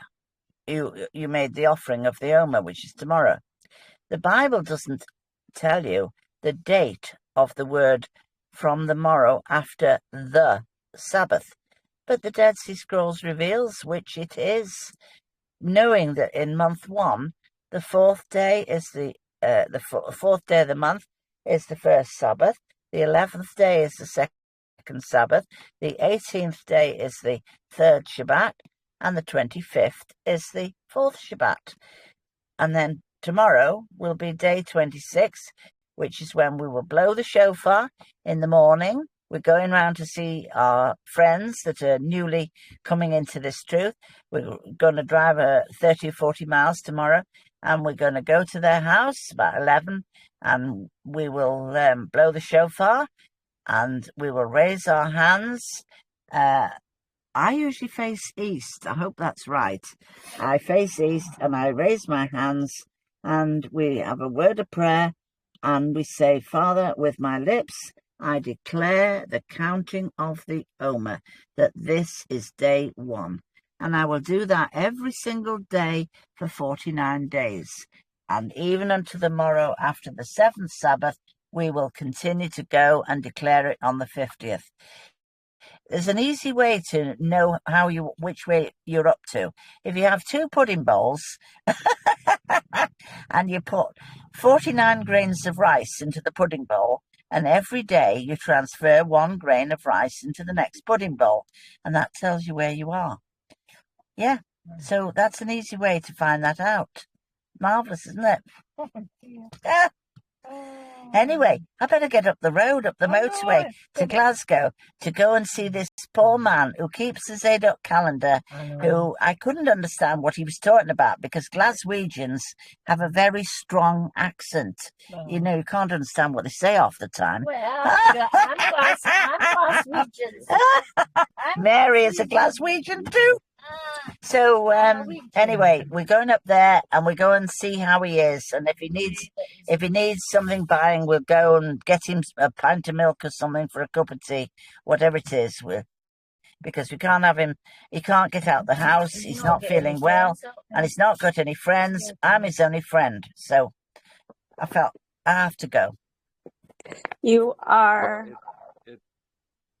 Yeah, it's been a pleasure having you, sister. amazing. You're more than welcome. Come, Isn't that lovely? come anytime. Oh, I love you all. I love you all so You've been much. such a blessing. Thank you. Oh, I love you very much, all of I'm you. glad they. I'm You glad And they. whoever would like to send me messages on the what's it called, the WhatsApp thing. Yeah, that's it, the WhatsApp thing, the thingamy. So send me some messages on the WhatsApp. But I am very interested in the lady. Was it Marissa who talked about the stars? Yes, Yes, ma'am. that is an area I need to learn the stars. I need to learn more about the stars. I do. have the recording. I can send you the recording of that. Oh, fabulous. Marissa, do you want to write that up maybe for her as well and bring forth the pictures? Yeah, sure. I can do that. That'd be marvelous. I would much appreciate that, because that is something that if I can get my head round that, to understand that myself, that will be fabulous, because I can add that to the calendar teaching. Did you want to maybe meet tomorrow, maybe on this app again, and we can walk you through it? Definitely. Now, I'm a thick head as to what time. So what time do we do it? Is it the same time? Because at the moment for us, what time is it, Mary? 9:30. Oh, it's 9:30 at the moment, she says. So I think we started at 8 o'clock, which is great. We can do it again tomorrow. Yeah. Let's do it. If you want the same time, yeah, we can do it. Yep. Yeah. Wonderful. Yeah, amazing. I'm enjoying this. I want to thank you so much, all of you, and my lovely, lovely sister, Sue Squibb. She is a beauty. What a lovely woman she is. She's gorgeous. I know. I texted her. I was like, I need to talk to Libby so soon. So soon. That is so nice of you. It's so special. Just as well It makes my day. It does, honestly. It's lovely. We do it again tomorrow with Mary and I. Wonderful. Anyway, I'm going to scoot up the road now to go and see what's happened to him. All right. Bye, my sweetheart. Yeah, may YAHUAH, may Yahusha Baruch you all with such a tremendous blessing. And I thank you for all of you, each one of you. I love you all. See you tomorrow. Bye, You too, sister. Shalom, shalom. Yeah, says Mary. Bye, sweet. Now, how you turn this thing off?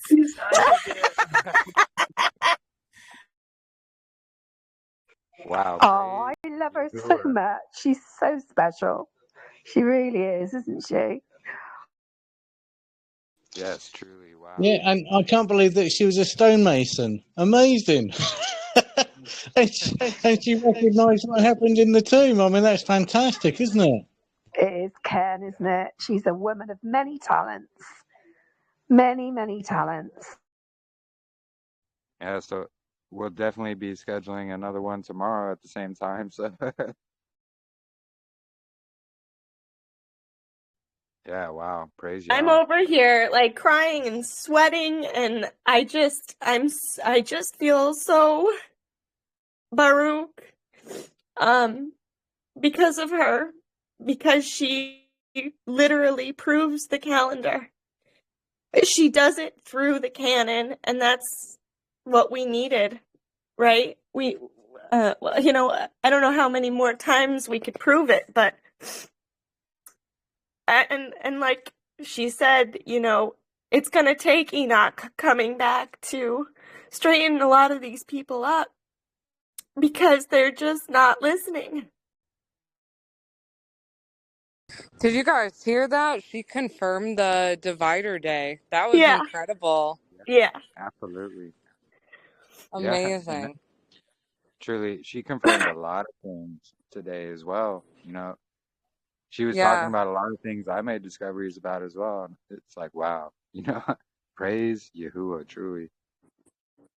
Yeah, Hallelujah. how old is she? She was 72. sharp-minded. 78, I think. Oh, 78. Wow. Yeah, she's Incredible. 78 years old.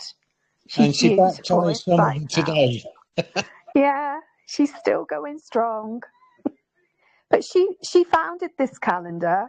She made that calendar from all her studies, years and years of study. Amazing lady. Be a blessing. And yeah, it was amazing having her on.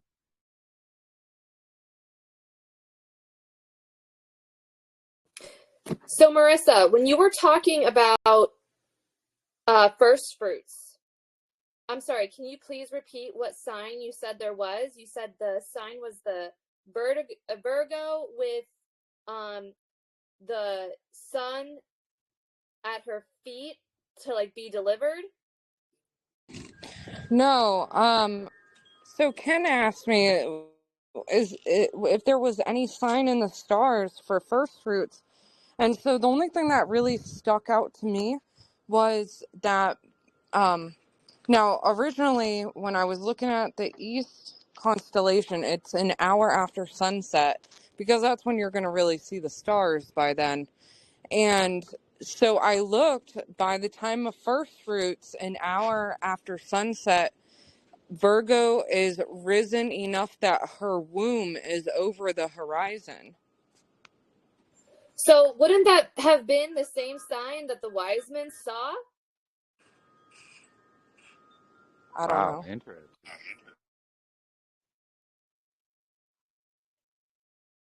I'm going to get a screenshot on my app for you.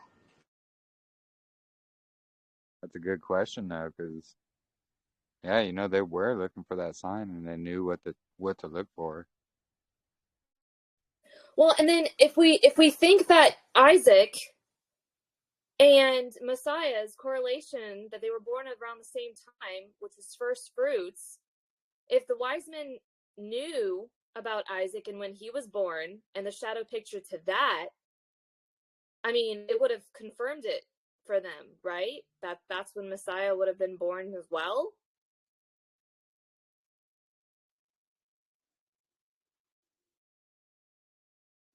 You could be right because, yeah, wow. Gonna have to dig into that. When was Isaac born? Isaac was born on first fruits. Which one? There's 4. Sorry, the one in spring. Was it Shavuot or was it first fruits of barley? Shavuot.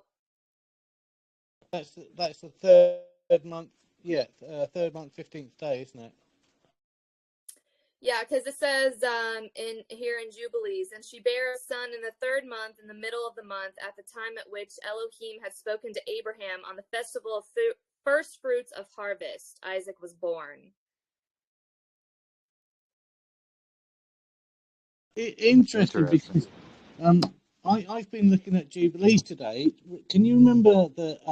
I don't know whether we've been misled to understand that the 12 tribes of Israel, each one of them supports a sign in the heaven for stars for the month, if you know what I mean. So for each child of Jacob, there's a constellation for his month. Has anyone come across that theory? Yes. Well, I've been doing my homework, and it appears to be completely false if Jubilees is anything to go by. So there's the Reuben was born in the 9th month. Let me get this right, okay? So the interesting dates of the 12 are obviously Levi. He was born on the Levi was born in the first month of the year, I believe, on the first day. Yeah, I think. Hang on, I need to turn the light on to read my writing. Sorry. So the interesting births, obviously Levi, he's the first day of the year, isn't he? Judah's on Shavuot. Ishkar is a day before the wine of first fruits, and Joseph was born the head of the summer, actually, the summer equinox. I'm sorry, summer solstice. But when I went through all the dates, there isn't a. I have to turn this off. Sorry. There isn't a string of months for each a month for each particular sun. There's a month that's missing that none of the children are born on, which is month 2, which we have a very interesting sort of story around month 2 at the moment, don't we? So none of the children are born on month 2, and none of the children are born on month 12. And when you're looking at Jubilees, you'll actually find that Naphtali, Gad, and Zebulon with Dinah were all born. Let me get this right. Zebulon, Dinah, and Joseph were all born in the same year. There's another couple that were born in the same year, and that was Levi and Dan were born in the same year as well.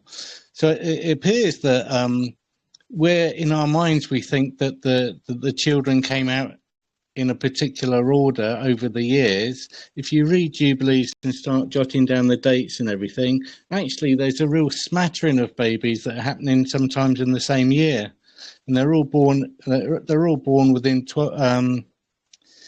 Well, here it's 12 years. They're born.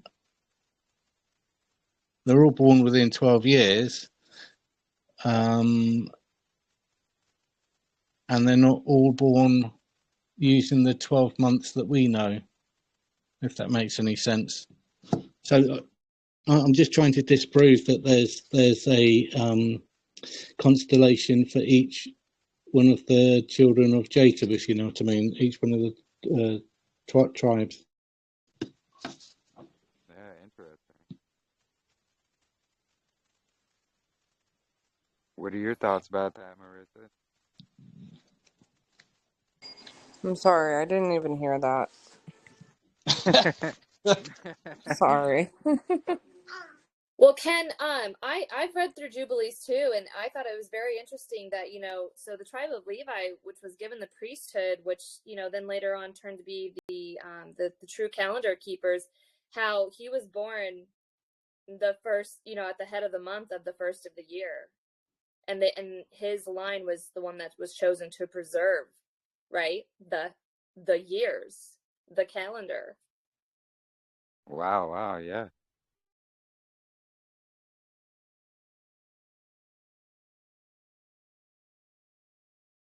Interesting. Definitely something we're going to have to dig deeper into, check out.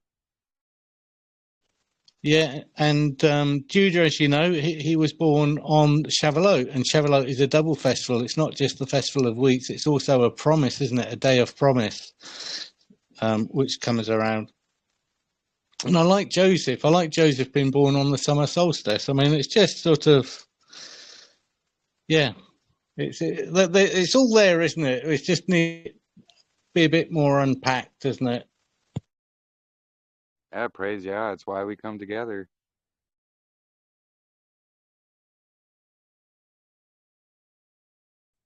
Yeah, how do you top Libby's what she was given, huh? Oh, there's no topping that.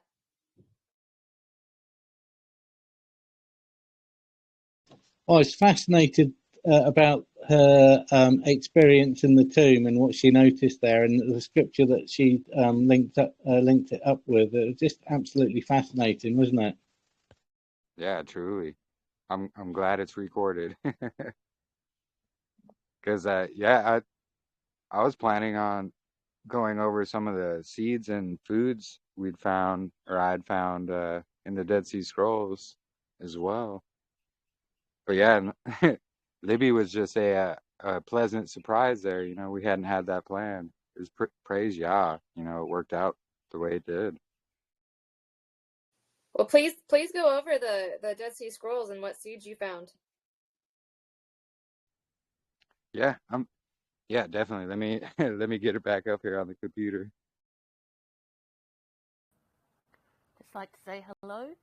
Finally got my mic working, and also the speakers. Thank you. Shabbat Shalom. Shabbat Shalom. Shabbat Shalom. If you could, if you want to say anything, click on your name and turn up your volume, or maybe could I do that? Yeah. Let's see. Oh.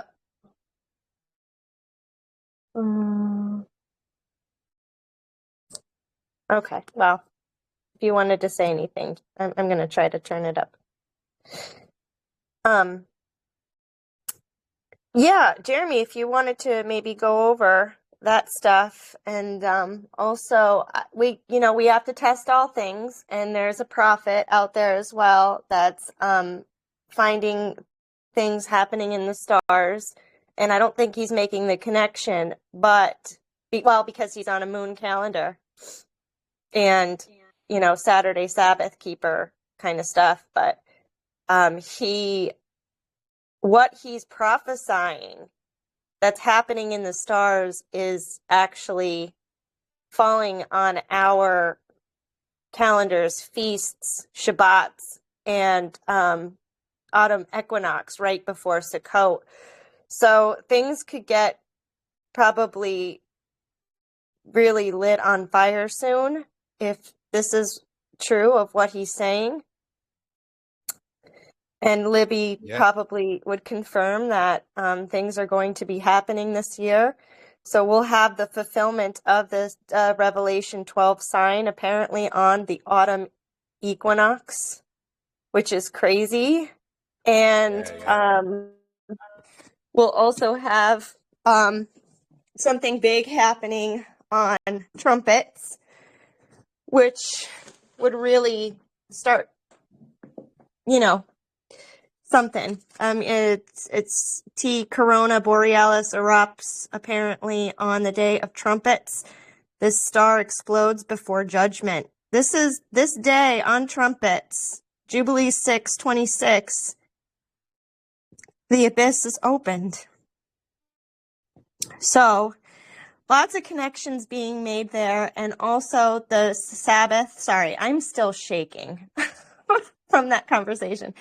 Also, a few days later on the first Sabbath after the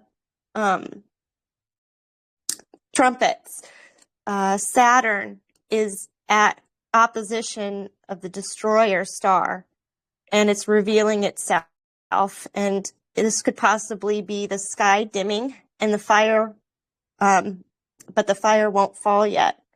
And then we have 2 days after that, which will be the equinox, the autumn equinox, and this is the Revelation 12 sign. So we have to be careful. We have to be watchful.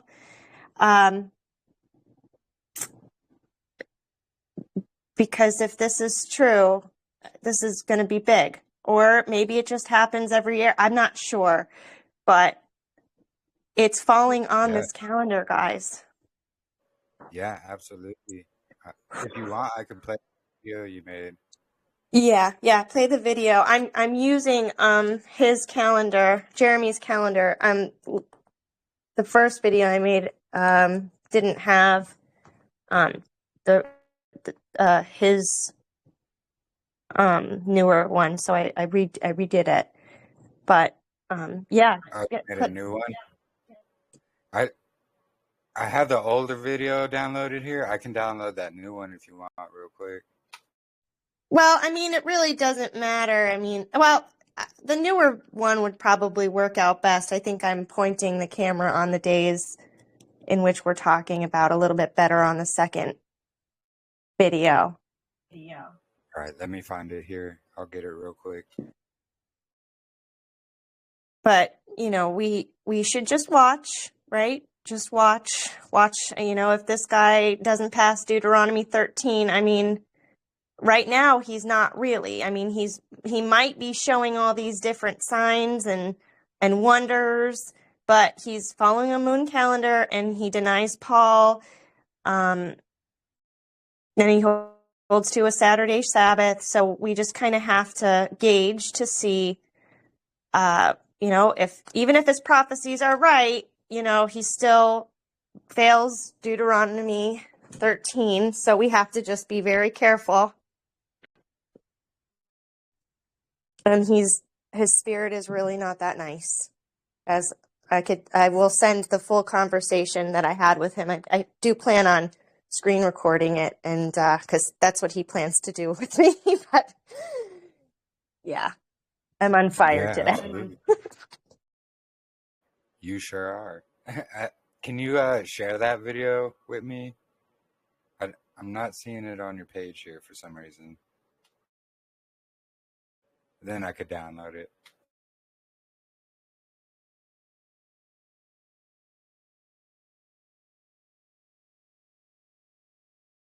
Got it. It's sent. Awesome. Thank you.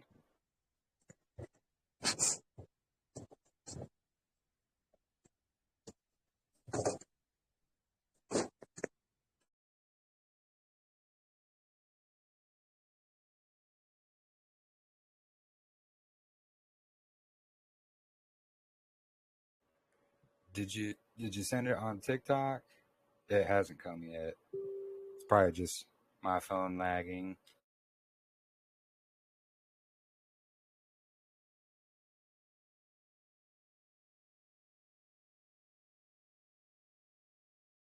I sent it both ways. It could be my phone lagging.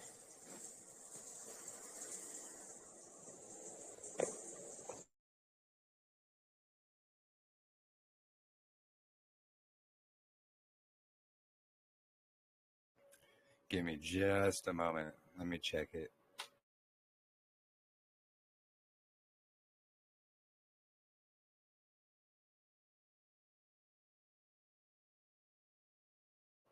No, it's not popping up for some reason. And if you want, I could just play the old one. So I already had that one downloaded. Yeah, that's fine. Or we can wait just a moment. Okay. Let me get it here on the screen.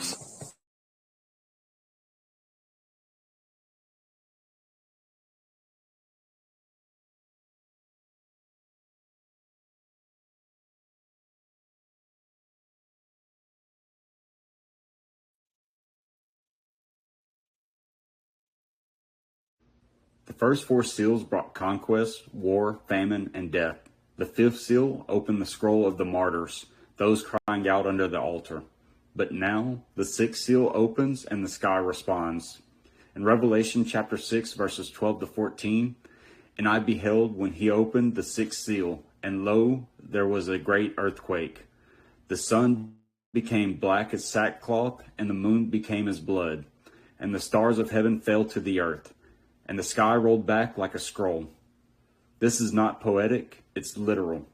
This is the global shaking, both physical and spiritual. The moment where heaven and earth react to the sealed scroll.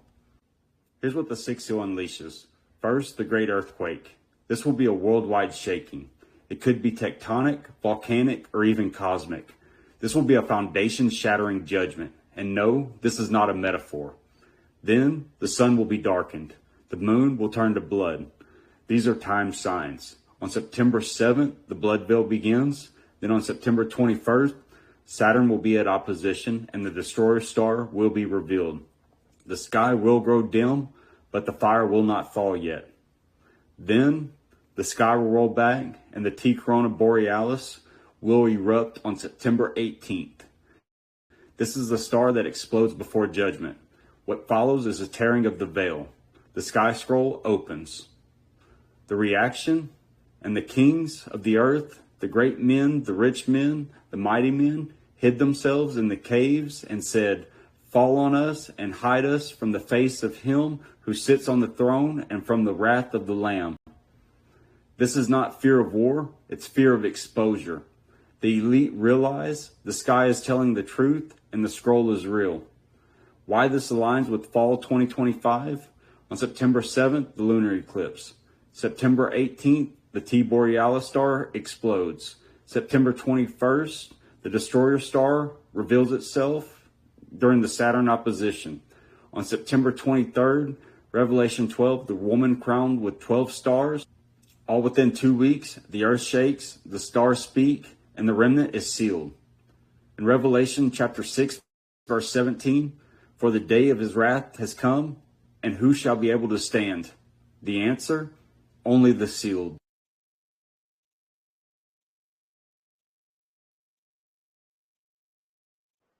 Yeah, pretty interesting stuff there.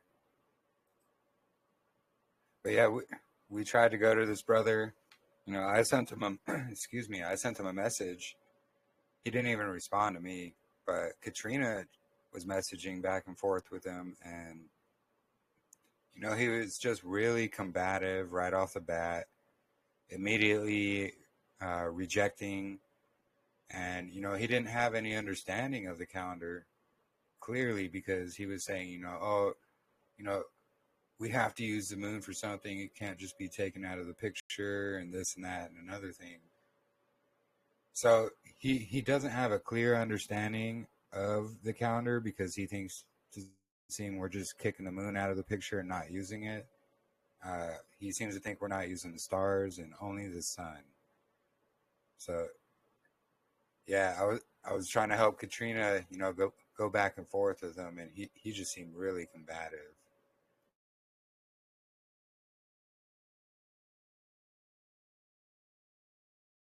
That's the thing. Like, I showed him all of the scriptures that says the sun. I shared him all of those scriptures, and I'm like, here's 3 witnesses that show the sun starts the calendar, the years, the Shabbats. And he's like, well, Genesis 1:14 disproves you, and Psalms 104. And I'm like, yeah, but it doesn't say in Genesis 1 what the luminaries do. Like, yeah, there are 4 appointed times. Yes, the moon is a witness. Yes, the stars are a witness. But the sun is what governs it. And here's 3-4 verses that say that. And he just ignores it. And I'm like, Psalm 104 in context is talking about the creation. It's not talking about the moon being specifically for appointed times, but even such, it doesn't say that the moon is for months either. It doesn't say that. It says, okay, do you want to, all right, you want to use Psalms 104? That's fine. The moon can be for appointed times, for growing, right? We found growing, for 3-year tithes. We have the moon doing eclipses, or maybe, I don't know. So it's like, yeah, it does. It is a witness. I agree with you. I firmly agree. It's a witness of some kind, of many different things. But the sun governs. The male leads, and the moon is a female. She follows, and she does. She follows the course. On the analemma, she's following the moon. She's doing the path. She's just speedily doing it. She plays a role. We're not calling the moon evil, wicked. We're just saying it's not for months. Yeah, exactly. And that's true because, we see we have these signs and the markers from the heavens, the sun and the stars lining up. we have a lot of confirmations. The moon is for the planting season. It can also be a witness for the 3-year tithe and longer periods of time as well that we're discovering. So it's not that we're not using the moon. It's just we're not using it for months or to bring in a year, because that's not what it's for. So everybody pray for this brother. If this is what he's found, and pray that I plant a good seed that settles, or Jeremy does, or if anyone wants to go and talk to him, Brian, I know you're on there. If you could maybe go and speak with him, do it maybe in a very, very inquisitive way. I mean, instead of me just blurting it out because I'm just so excited. I'm like, here's the scriptures, look. And he's like, eh. It's like coming to Torah. It's like, you want to tell everybody about it. It's like, oh. Yeah. No, it's, and yeah, Hey, what, Jeremy. assuming, go ahead. Hey, shalom. Hey, shalom, bro. I got a question. With this brother, what does he think the sun is for then? Did he give an explanation for what the sun, in his Yes. opinion, does? He said the sun is for days. That's it. That's it? That's it. Oh, That's what he wow. said. Okay. Like, yeah. Thanks for joining, Joe. Absolutely. Absolutely. I was praying that you would, and you joined at just the right time to hear Libby, and Oh, I love it's Libby. so good. She's awesome. She's awesome. I do too. I hope I have that energy when I'm that old. All right. Joe, do you have any specific questions on the calendar that maybe you're struggling with, or like need any kind of, talk about it, talk it out? Not at the moment. I mean, I've been tracking with you guys since, way back when. And so far, I mean, I see exactly where you're coming from with everything that you guys are presenting. I can talk personally with you and Jeremy about it later, but not right now. I mean, just nothing bad, but just where things are right now. So Totally understand. What's that? Totally get it. Yeah, absolutely. Yep. I'm always available. Yep, but I've been tracking with you guys. I mean, I see exactly what you're talking about. Yeah, so I right now I don't have any pressing, with anything at the moment. But I appreciate you asking. Yeah. If anyone has any questions, please don't hesitate. We are here for you. If there's anything like lingering, if there's any kind of anything that you want to talk about, please do it. This is an Echad group where nobody is a leader. We are just sons and daughters that want to follow the Ruach and not man. So not Jeremy, we don't want to just follow a man. We want all truth. That's what the foundation of this group is based off of. And I pray that everybody understands that. Everybody has a voice. We are a body and we need to work together. He's testing us to see, are we going to do that? Are we going to work together in Echad, in Him, in all things? And we're going to see some powerful things when we do that. And absolutely. Amen. I hope Enoch comes back, though, because I'm exhausted. Yeah, I know, right? I want to say, much respect, Brother Joe, because, instead of mocking and scoffing and just tossing it out, you've actually been there and paid attention through all this. And, I have a lot of respect for you for that, brother. I appreciate that. Truly. Me too. Your spirit is so humble and so kind and loving, and thank you. Oh, thank you guys so much. I hope I could be able to get on a lot more meetings with you guys as well. I had to keep my phone muted earlier. I've got my grandson with me and he's wired for sound, so right now he's doing pretty good. Yeah. Yeah, anybody, any kind of questions?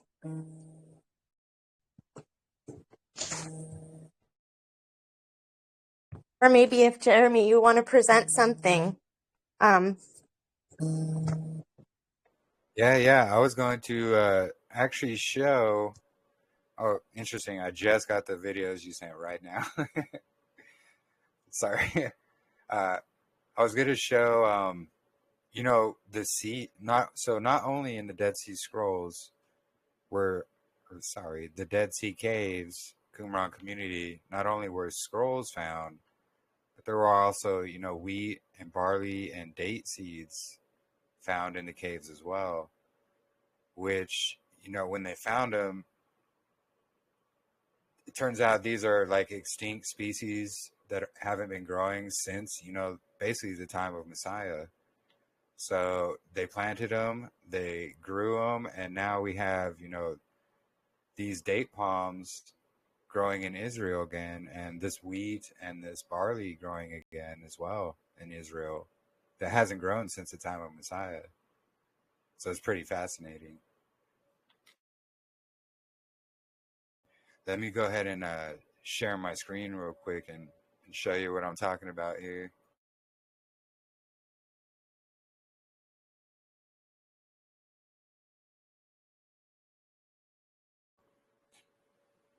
So, yeah, look to the barley. Praise Yahuwah. So I'll just share this link in chat real quick. I shared them earlier in the other group that we have there.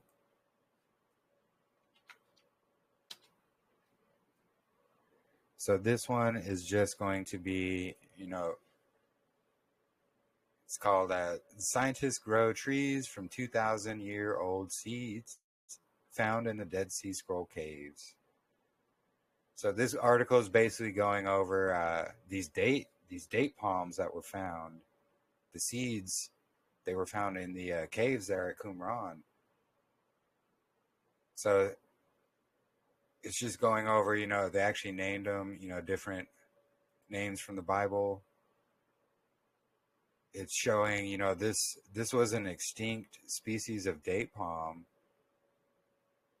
It stopped growing, but now it's growing there again in Israel for the first time in 2,000 years. So this was just a quick article going over, that. So yeah, so they found 32 seeds of this specific date palm anyway, but 6 of them blossomed into date palm trees. So that's them right there. Which oddly enough, these look just like the date palms we have here in Arizona. Because they're, short and bushy like that here. I don't know if it's the same tree though, but it's similar looking to the ones we have here.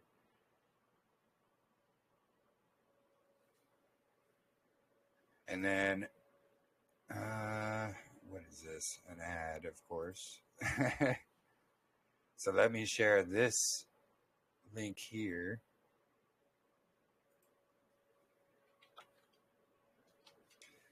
So this article is again, just going over the same thing, but it kind of goes more over, the barley and the wheat seeds that were also found as well. And here's a little story from the bottom of the article. It's kind of far down. Let me get rid of these ads somehow, or not. Apologies. So the Dead Sea Scrolls have given us more than just ancient text. The seeds found in the caves tell stories of agriculture, climate, and the daily life from thousands of years ago. These tiny artifacts help scientists understand what people ate, how they farmed, and even how the environment has changed over time. So the seeds also show the resilience of ancient crops, some of which might still grow today. By studying the seeds, researchers can piece together a clear picture of the past, offering insights to ancient civilizations. The next time you hear about the Dead Sea Scrolls, remember the humble seeds that play a crucial role in unraveling history. They're not just relics, they're living links to our ancestors, providing a tangible connection to the world as it once was. Pretty fascinating stuff. This is an even more fascinating one. I will share this link as well right now.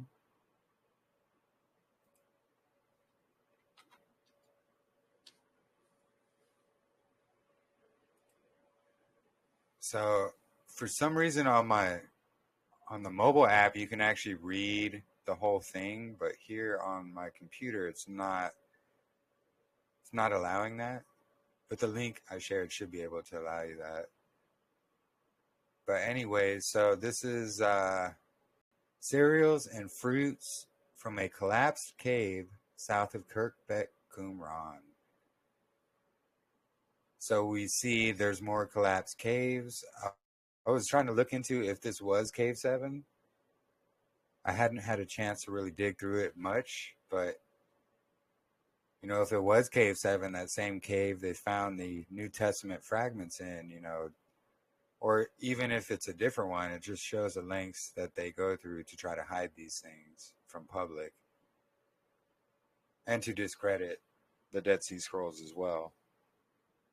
But what we see here, you know, so this is showing, so food remains from Qumran, and they found wheat, barley, and the fruits, Vitis vinifera.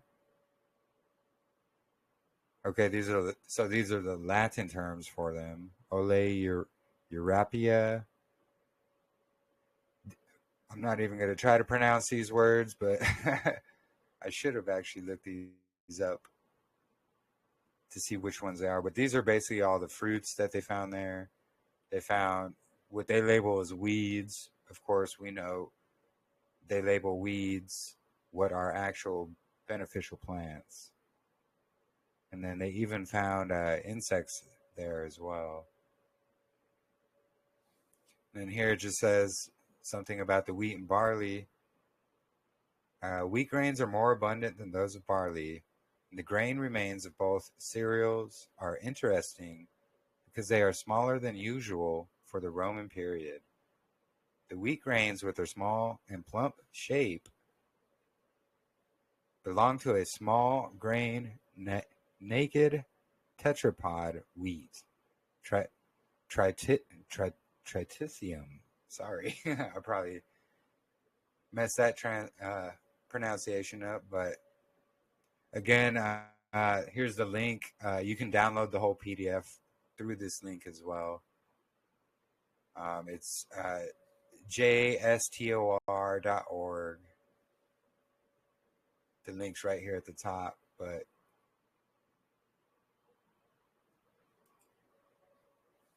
so here's another article about the same thing.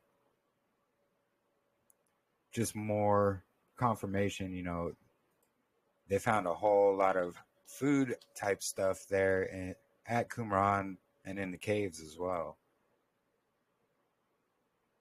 So this is talking about a table prepared in the wilderness, the pantries, tables, pure food, and sacred space at Qumran. This is a really interesting read, and of course it dives in a bit deeper.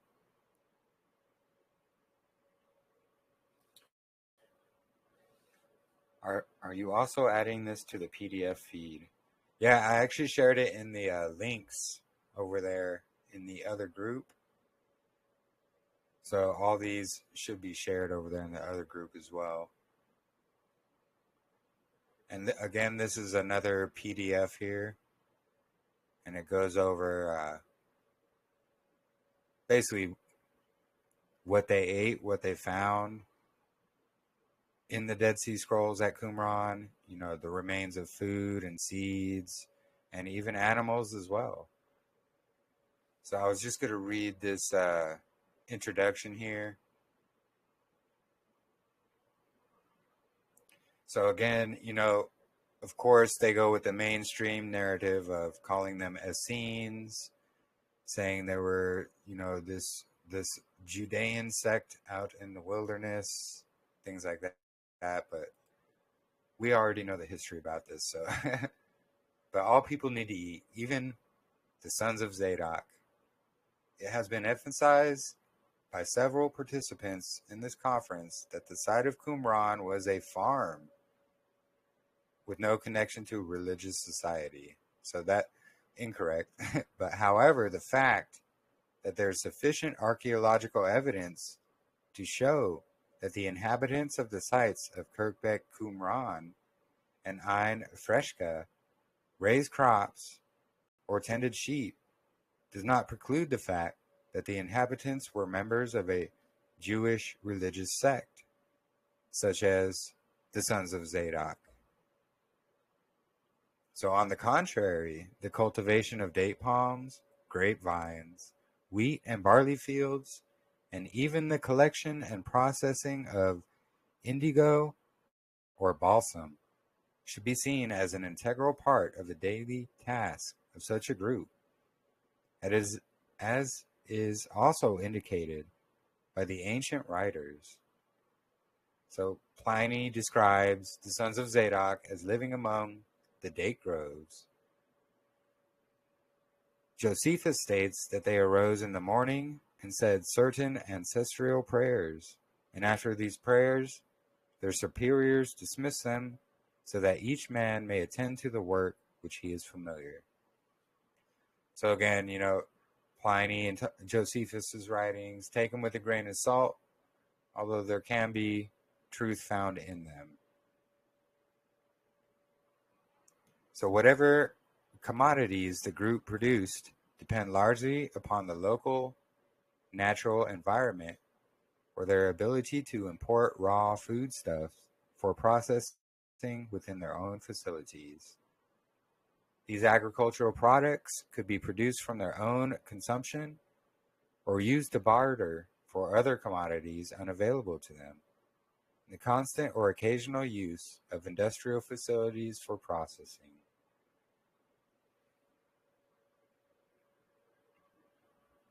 So yeah, we see, so this again, it's called A Table Prepared in the Wilderness, Pantries and Tables, Pure Food and Sacred Space at Qumran by Stephen Fan. And I shared this link there in the chat. It's also in the other group as well.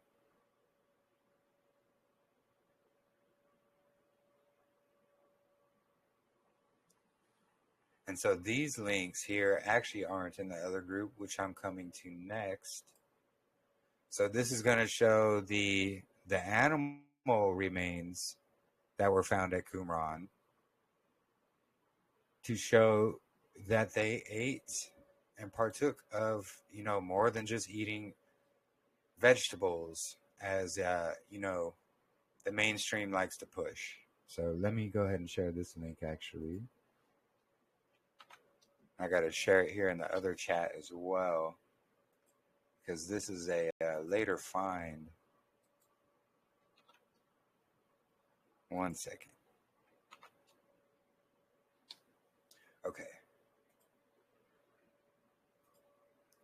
So this is going to be about, did they have animal sacrifices there, so forth and so on.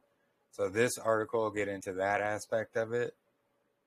And then this next one will get into the farming and herding aspect of just the normal community as well.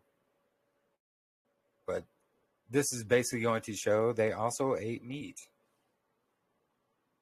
So among the puzzling features at Qumran are deposits of animal bones belonging to sheep, goat, and cattle mixed with ash, which were placed on the ground between large potsherds or inside jars. and covered with little or no earth. The deposits are concentrated in open-air spaces, mainly on the northwest and southeast sides of this site.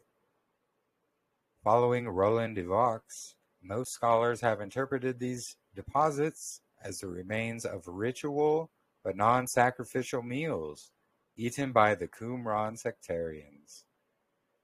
And this is actually confirmed when we read the Dead Sea Scrolls. They talk about these community meals that are eaten. So this just shows, not only were, grains, fruits, things of that nature, but meat from sheep, goat, and cattle were also on the menu here at Qumran. Which also just proves that whole big theory that, they were a bunch of crazy vegans out there in the desert doing a bunch of witchcraft. That's their mainstream position that they push and promote. But they don't like to show you these little nooks and crannies here that prove what they're saying is absolutely incorrect. So, however, comparisons with remains from ancient sanctuaries around the Mediterranean world and Near East leave little doubt that these deposits represent sacrificial refuge and consumption debris. Furthermore, records from de Vaux excavations suggest that in the 1st century BCE, an altar was located in an open-air space to the northwest side of the site. That the possibility of animal sacrifices were offered at Qumran is supported by legislation in the sectarian works and in non-sectarian works that were considered authoritative by the sect. This evidence suggests that Qumran sectarians observed the laws of the desert camp with a tabernacle in its midst, including offering animal sacrifices and as mandated by biblical law. So just this first paragraph alone on this article, actually that is the only paragraph. My apologies, but that just dives into, not only did they eat meat there as well, but because they were the sons of Tsaɗoq, they were the priests, there is evidence that they had a tabernacle going on there where they did offer the biblical sacrifices. Because remember, at the time of Qumran, when it was really in its main sorry, the word is not coming to me when it was in its heyday, basically. So that it was just before Messiah had come.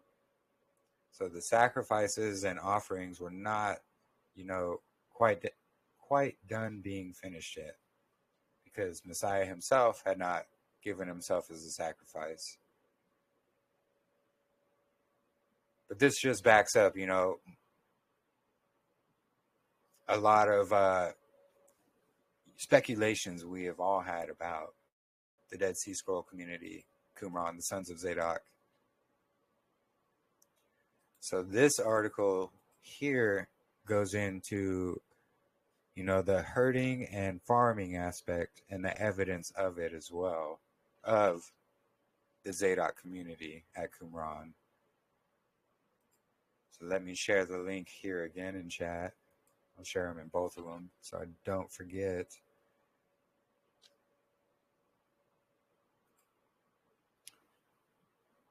So this one, I'll scroll to the top here in a moment and show you what the name is, but I have it here because this is where I wanted to, just read a little bit from it. And apologies for the ads. Okay, there we go. So basically, this is Qumran here. These are some of the caves that we could see there in the background. I just thought it was a cool, modern day picture of the site and the caves. And I think it's actually up here is where Qumran would be located. Hey, shalom, Brian. Welcome. Glad you can make it. Better late than never. very amazing fellowship so far today. You know, we had a special guest, Libby, that came in. She gave a lot of insights. We have it all recorded, so I highly recommend going back and listening when you have a chance. But anyways, so here we're talking about they go into Qumran, and you know, of course they say, oh, beneath the Hasmonean and Roman layers, things like that. They're going to try and pin them to Hasmonean. You know, the whole mainstream narrative of discredit them as much as possible while revealing them at the same time. It's really strange. Truth in plain sight.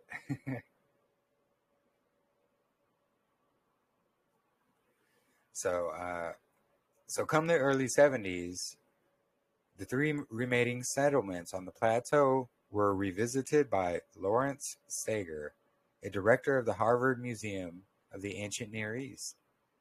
He's the late archaeologist who suggested that these were permanent parliamentary establishments operated by people who farmed the land in patches of runoff from the wadis. So again, what he's talking about is, you know, not only Qumran itself, that community, but if we go back to the ancient Madrigal map, we see there was, you know, several little communities established in that whole region. But Qumran, Damascus was the main, basically the main city in this area. So continuing, but did they?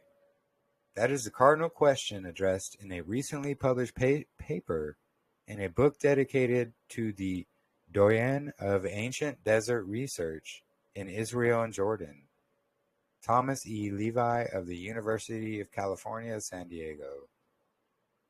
So the authors of the new paper are Professor Shimon Gibson of the University of North Carolina at Charlotte, Dr. Rafi Lewis, a senior lecturer at Ashkelon College, and Professor Joan Taylor of King's College, London, who spent years of research making a reevaluation of the way people lived in Qumran, in the Dead Sea area, nearly 1,000 years before the Dead Sea Scrolls were penned. So this is just going to get into, you know, so this is a modern day picture of that same area where they are still herding sheep in Qumran today, showing, you know, this is still a thing today, and it has been going on since that time. And with all the discoveries made here on this article that we had just gone over, they absolutely were herding sheep as well. They were ranchers and farmers, basically, to put it in a modern day term.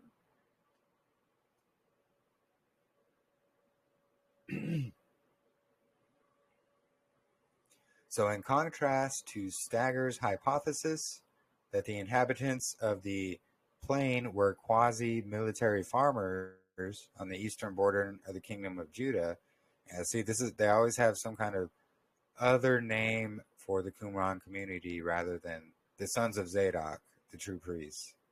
They don't want you knowing that part. They always have this, you know, quasi-military farmer or crazy Judean vegans out in the desert. They never will show you, hey, look, they call themselves the sons of Tsaḍoq in the true priesthood in their own writings. They won't show you that. I digress. So growing grain and perhaps even grapes. With one hand warding off the kingdom's enemies, with the other, Gibson Lewis and Taylor suggest that the Iron Age inhabitants were less sedentary farmers with attitude and more likely to be semi-nomadic pastoralists, spending most of their time shepherding sheep and perhaps goats who grazed on the plateau. But on what, may you ask? Actually, the Judean desert does turn green in the rainy seasons. Though winter precipitation averages just around excuse me, around 100 to 160 millimeters a year. But when it rains in Jerusalem, the water runs downhill to the Dead Sea, descending rapidly via the Wadi and cutting across the Bukea Plain, which is where Qumran is located. In the summer, flocks could have eaten whatever desert-adapted plants survived on the ground that the starving eat anything, and or the flocks were being led by their shepherds towards the relatively less arid upland areas westward in the directions of the outskirts of Jerusalem. And here we got the same, you see some water, we got some camels in there as well. But, it basically goes on to show, they were not just farmers, but they were herders as well. And they had, cattle, sheep, goats, basically everything that we found right here as well. Excuse me. Or wait, it wasn't this one. Which one was this one? Apologies. So yeah, sheep, goat, and cattle.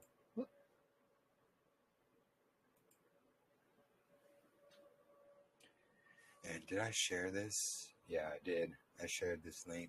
So the title here is called Iron Age People at Qumran and in the Wilderness of Judah, which, of course, we went over in my article I put together proving out Qumran, Damascus, and Bethabara. All these are the locations in the wilderness as per scriptures. But anyway, Qumran and in the wilderness of Judah were likely herders, not farmers, archaeologists say. So I would argue they were both herders and farmers, because as you can see, we found seeds of wheat, berries, grapes, dates, barley, things of that nature. So it's just a really fascinating discovery. And, I was looking all this up while, trying to see actually if there was any, specifications on exactly what they ate in the Dead Sea community or how they cooked it, things of that nature. But as we can see through all these links here, they had barley, wheat, dates, grapes, and other things as well. Honey was definitely a factor. So we know for sure their diet consisted of barley, wheat, honey. We can even see some locust or some kind of insect in there as well through this site, as they found, insects here. And I'm pretty sure this Oryzaphius or Namius is some kind of locust or grasshopper. And we know John the Baptizer, or Yohanan the Immerser, he was known for eating wild honey and locusts, which is part of the Qumran community diet. Yeah, we have to ask the question, was it a desolate and desert back then? Because the landscape changes with each reset. Yeah, exactly. Good question, Sister Sarah. And that's what I was about to say. What, has it always been a desert there? Because we can actually see in scriptures it was more of like a semi-desert tropical area where it actually had, plant life. It was like a lush desert, basically. Locust was a carabine, which was a common plant. Yeah, no, I know all of that, but this is, so what we got, excuse me, what we went over earlier as well is, we're still kind of going over, is what was found, like the remains of food found there in Qumran. And we do see these insects here they were found in, where they kept food. So, it could have been a bean as well, but we see, locusts are actually a clean insect according to scriptures. And we see they found some kind of locust here as well in the Qumran community's food history. Yeah, just something to think about. Really interesting. Yeah, locusts can change epigenetics too. Yes, exactly. And so this article here, I'm actually going to show you. So it's like, it's really they call it an Essene bread recipe. So I think this one might be good to share. I'm going to go over the information here in just a moment. But I just kind of wanted to show, how they try to push that mainstream narrative of they were crazy vegans out in the desert following witchcraft. Which, in our many, many gatherings and fellowships and discussions here, we have proven that to be absolutely incorrect. I doubt they ate bugs. It's okay. We can agree to disagree. I'm just presenting the findings we can see historically here, and we do see insects there. We do see locusts are biblically clean, so it's okay, sister. No worries. Definitely something we can take a deeper look into at a later time. Yeah, and I'm willing to look into that, sister. So, but anyways, so this is going to talk about Essene bread that they had found.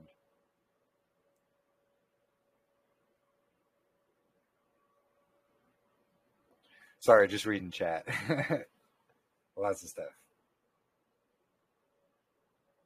Looked at Deuteronomy saying to eat no insects. Yeah, we'll have to take a look. Like I said, we'll take a deeper dive into exactly what's going on. I'll go through exactly what these Latin translations are into English and see what's going on here. This was just something I had found that just kind of backs up all these other websites here. So all these other websites, they're not mentioning insects. It's only this one that does, and it mentions only this one insect here. So yeah, we'll definitely take a deeper dive into it. But I'm pretty sure it says there, locust / grasshopper are a clean insect.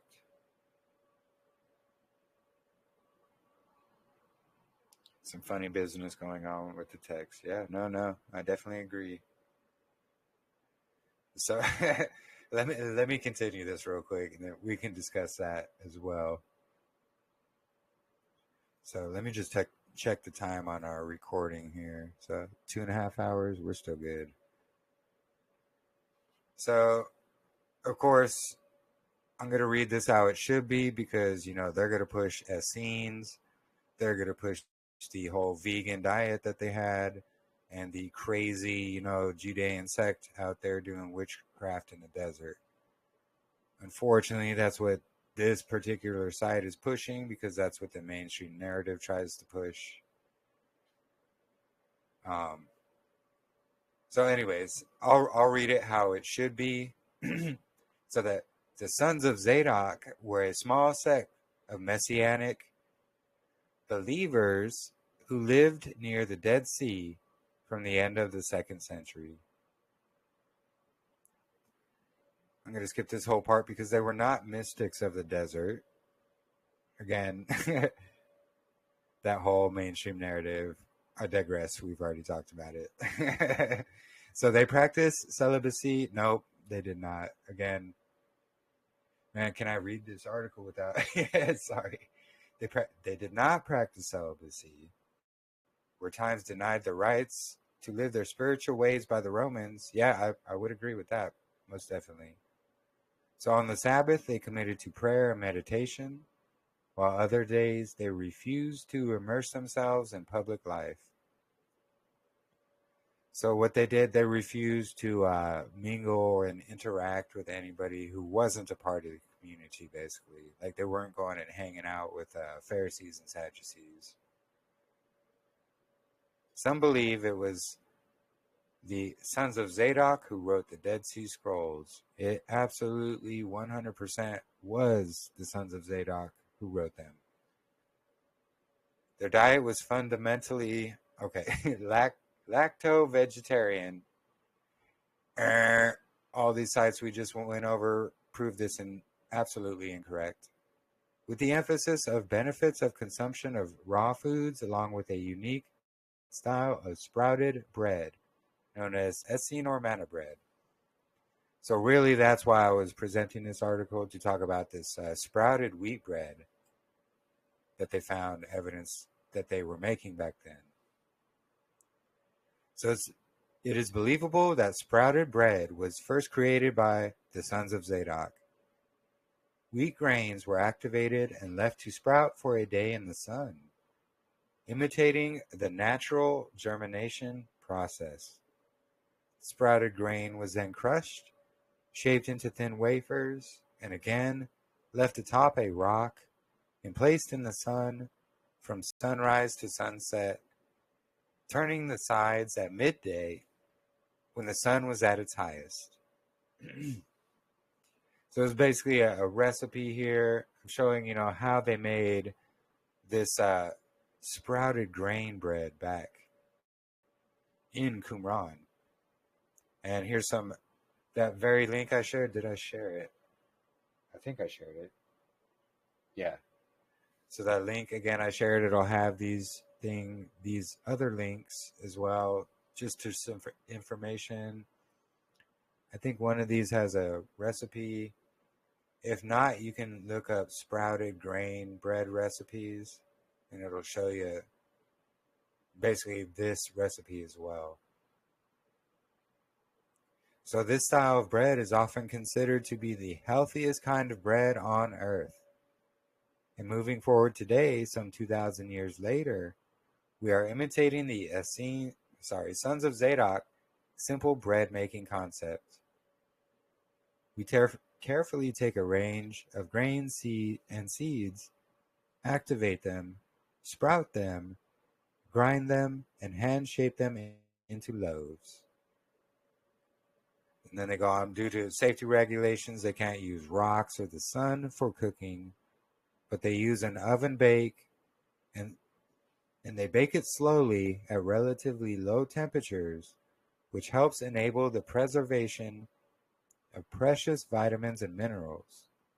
This results in nutrient-dense, modern-day sons of Tsaḍoq style breads, made in the purest form, without any additives or preservatives, that are tasty, easily digestible, and are actually good for you. So again, this is just showing some of the history and the diet that they had there at Qumran, which included grains, grapes, fruits, meats, of course, clean meats. And they even had their own bread. They call it Essene bread, but of course, the sons of Tsaḍoq bread, which, that might be something to think about there if you're thinking about opening a Hebrew restaurant, huh? Have some of this sons of Tsaḍoq bread.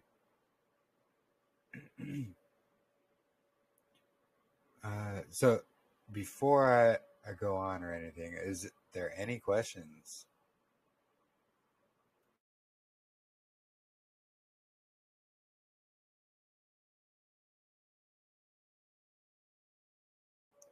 Or is there anything anybody would like to add as well?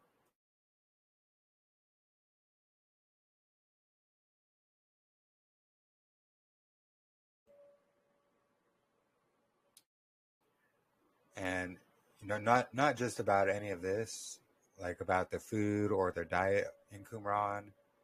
But even anything, our sister Libby has brought up, anything Katrina's brought up, anything about the calendar, any questions at all, really. Libby did go into the calendar that she put together that just had to do with the leap year, correct? I wasn't able to hear the very, very beginning of it, but she did elaborate on that, didn't she? Yeah, she actually. Oh, sorry, it muted automatically. But she went through and explained, the discrepancy we see between, the fall equinox and the spring equinox. She basically walked through Enoch why there can be, this couple day discrepancy that we see that happens in the fall sometimes at the equinox. And, she walked it through Enoch and explained, the reasoning because of these angels. And yeah, it was really amazing. Beautiful. Yeah, I'll have to go back to the beginning after you post this because I missed that part of it.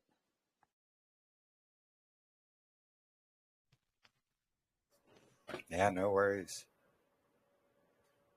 So speaking of that, actually, there is something I wanted to bring up about the calendar because that actually goes along with Katrina's question she had earlier. Because, some people, they're saying, oh, we have to start the day after the equinox. It's the day after the equinox. Well, this is incorrect because we have the Dead Sea Scrolls showing us exactly what's going on. So let me actually share my screen again. So, all right. So this is going to be, again, my article I compiled and put together. I'll just share the link again in case anybody hasn't seen it. But this is also linked in our other chat group as well. So feel free. So I just wanted to go over some aspects of the calendar that's going to prove the straight line shadow, straight line sunbeam. This is going to be marking day 4, the day the sun was created, put into place to keep track of the monthly counts, which start on day 4.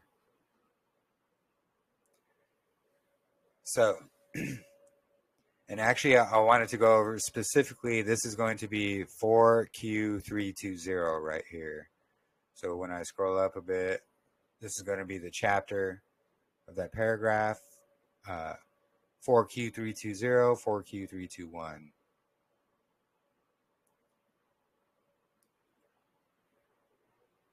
So here, this is 4Q320, and it's saying what we see in the original text is to display itself from the east and shine in the center of the sky at the base of the vault from evening to morning on the 4th day of the week, the sons of Gamul, in the first month of the first year. So the beginning of this sentence is fragmented out. Of course, that's what these 3 dots mean in the Dead Sea Scrolls. So to clarify this, so what rises in the east and shines in the center of the sky at spring? It's the sun. So this is going to be our interpretation when we put everything together of this specific verse. It's going to be the sun rises due east and shines at the celestial equator on the horizon at dawn as night becomes morning on day 4, Gamul, in the first month of the first year. So other references in the scrolls make it clear that day 4 was also the first day of the first month of the year. I need to fix that, of the year. such as 4Q324D and 4QMMT as well. So how do we know this is talking about the sun here? Because, we have, of course, the quote-unquote complete Dead Sea Scrolls by Mr. Giza Vermes, one of those pronunciations. Anyway, but we see he adds, there is a full moon in his quotations. This is untrue. So we know for a fact it's the sun. So let me just read this as to why we know it's the sun. So this is a new addition and edit I have made to the article because we've gotten a lot of questions about this. So many ask about the evening to morning and how can it be the sun? So the international dateline is the boundary between one calendar day and the next. And it passes through the Pacific Ocean, roughly following the 180-degree line of longitude and deviating to pass around some territories and island groups. So while the mainstream claims this is a solid line that will never move, I believe this line would vary depending on the vernal equinox in the sun's position. So basically it wouldn't always follow this 180-degree line. It would just basically vary slightly just depending on when the equinox would be. Like the same as YAHUAH's Sabbath does. So, excuse me. What we will see is that as the sun is setting in Israel, it is rising in the western USA. Actually, across the entire US here. So here we're going to be catching the sun lining up. Or as Enoch describes, the sun setting in the west, because we're here in the west in the US, to return to the east, which the east is Israel. So over Israel's evening, daylight here in the US, it is lining up to make that straight line sunbeam as the sun is rising. And that's going to light up the Holy of Holies in the tabernacle and the temple, marking day 4 that morning. And there was no need for the priests to track a straight line shadow all day, as they would know that morning by this sign, because they would know exactly what they were looking for to see that equinox straight line shadow lighting up the tabernacle first thing in the morning. So they would know that morning. They wouldn't have to spend all day tracking a straight line shadow like we do today.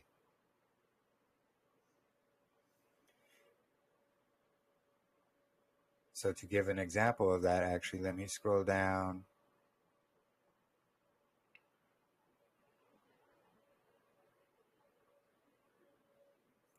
So this is going to be a visual example of what we are talking about and what they are speaking about in the scrolls.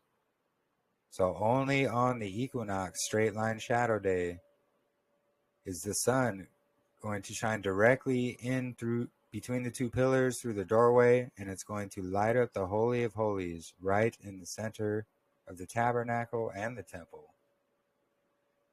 The priests would know exactly what they are looking for and exactly on what day, because that's what it takes to become a priest. They have been following it for years. They know exactly what to do. It hadn't been lost to them as it is to us today. And this example can also be found here all throughout Ezekiel 43 as well. The glory of YAHUAH filling up the house.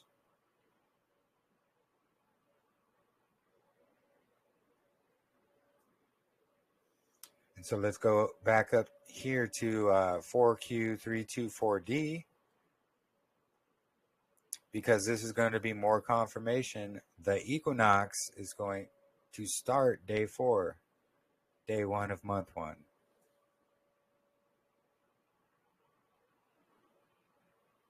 Let me get down to it. So here we go. So scroll 4Q324D. What we're going to see when we go there is the entire year is going to be laid out throughout 4th Q324D. What it's going to tell us is the beginning of the month. So the first day of the month we could see is on Tekufa. Beginning of the first month on day 4, Tekufa. And then on the 4th in it is the Sabbath.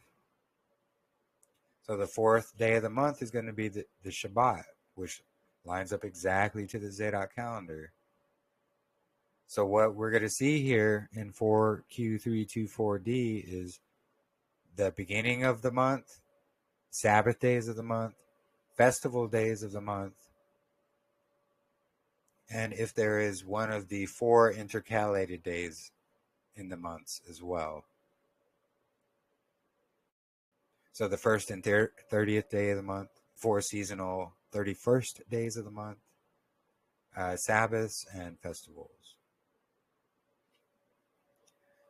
So what's very interesting is in 4Q324D, in column 5, verses 9 and 10, also in column 6, verse 1, we're going to see on the 28th in it is the Sabbath. So that 28th day of the 12th month is going to be the last Sabbath of the year. And then on vacate, which means a lot of missing text is going to be here, and they couldn't recreate what was there. And then after this missing text, we're going to find weekday 2 in it falls, the 30th day of the month. Then weekday 3 is additional. So this is talking about that 4th seasonal intercalated day, that 31st day of that 12th month.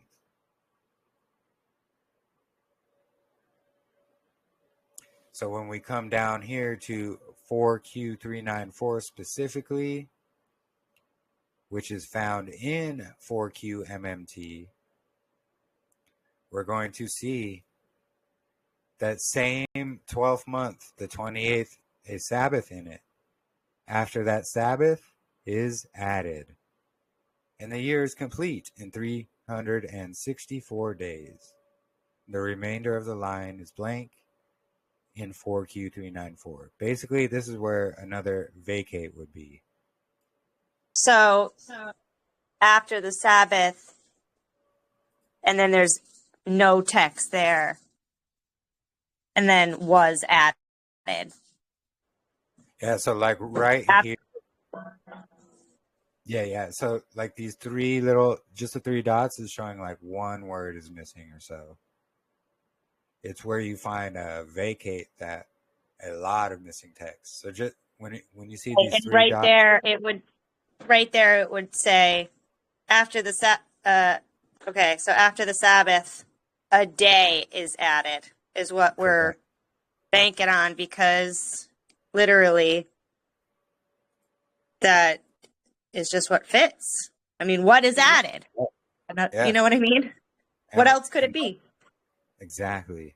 And we've had many confirmations from other people as well that this is exactly what it is.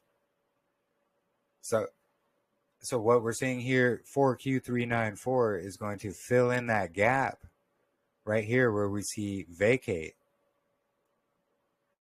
So if we take vacate out and we put this in there, what is missing in there, this is what we're going to see right here where I have them both combined. So reading from right here, the highlighted area. So on the 28th in it, Sabbath. And then I have the brackets showing this is 4Q394. So after the Sabbath, and I put a day is added. And the year is complete in 364 days. And then again, that other bracket to show the ending of 394. And then we continue on with 324D. And then weekday 2, in it falls the 30th day of the month. Weekday 3 is additional, that 31st day of the 12th month. So I have a picture of it right here. So month 1. Oops, that's month 1, not month 12.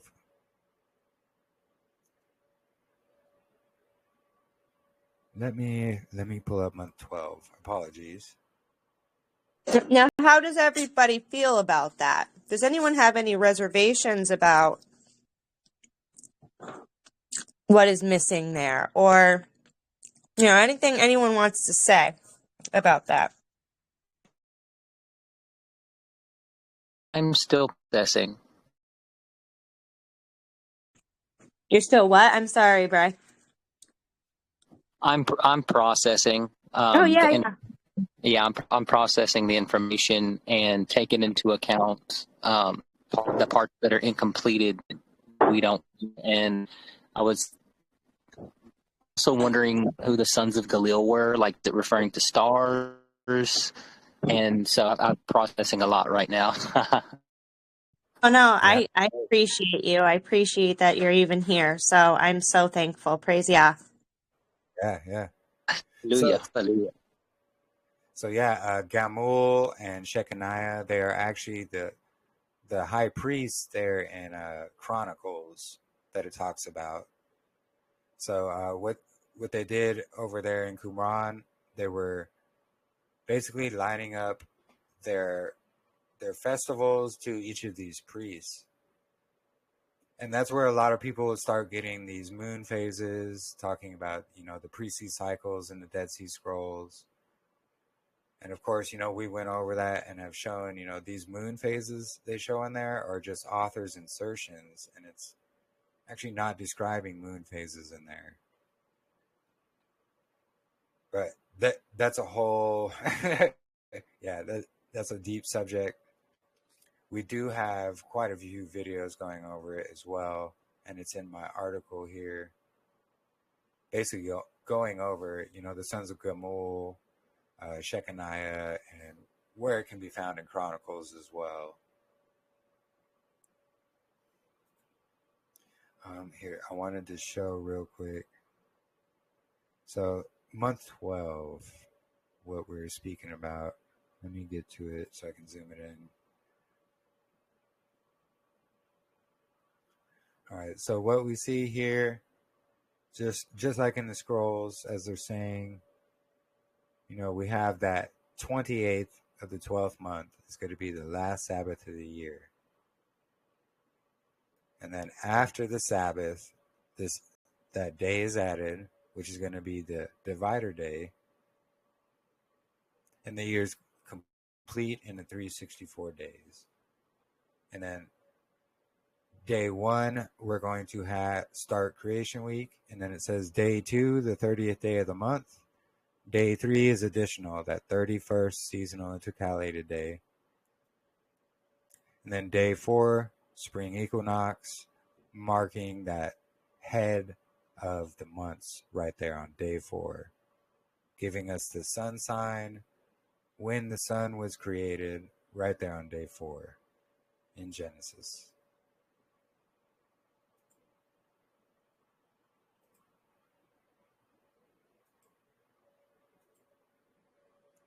So back to here, where was I? I was going to show something and I completely forget what I was going to show. 28th of month 12 lines up with being the 361st day of the year. No, okay, so that's the whole overlap thing that's happening as well. So when we see, so when we have, here, actually, let me scroll up to, so Jubilees chapter 6, verse 30, it's saying, let me find it here. What it says is 52 weeks of 7 days is going to bring in that 364-day count. So what we get when we have All right, here, let me just kind of try to explain it here. So 52 weeks of 7 days is going to equal 364 days. Also, 12 months of 30 days plus the 4 seasonal intercalated days also equals 364. So when we go to Genesis, actually, I have a picture right here. So when we go to Genesis 1 through 2, we're going to see basically there's this void of darkness that verses 1 and 2 are describing, which is this time of time, this counting of time before time started. So what started our counting of days, which we can call time?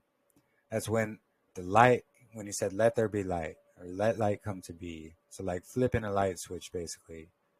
That's going to mark the starting of our count of days. And we're going to see that laid out through the rest of the week. Let me scroll down to the other picture down here.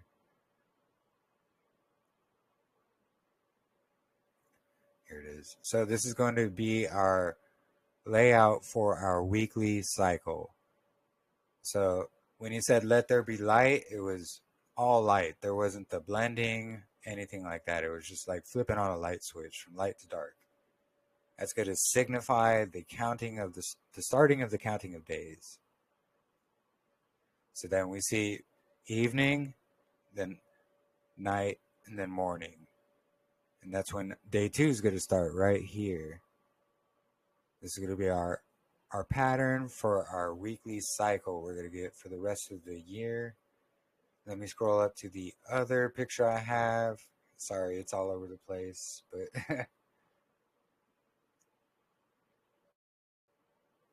so where is it? Right here. So what we're going to see, so this is going to be a 24-hour cycle of day and night, or a biblical day. So it's going to begin at full light. We're going to have the evening, or Layla. In between the evening, Layla, and the Boker, or the morning, we're going to have this Tsaɗoq, the darkness of night. And then we're going to have the Boker, or the morning.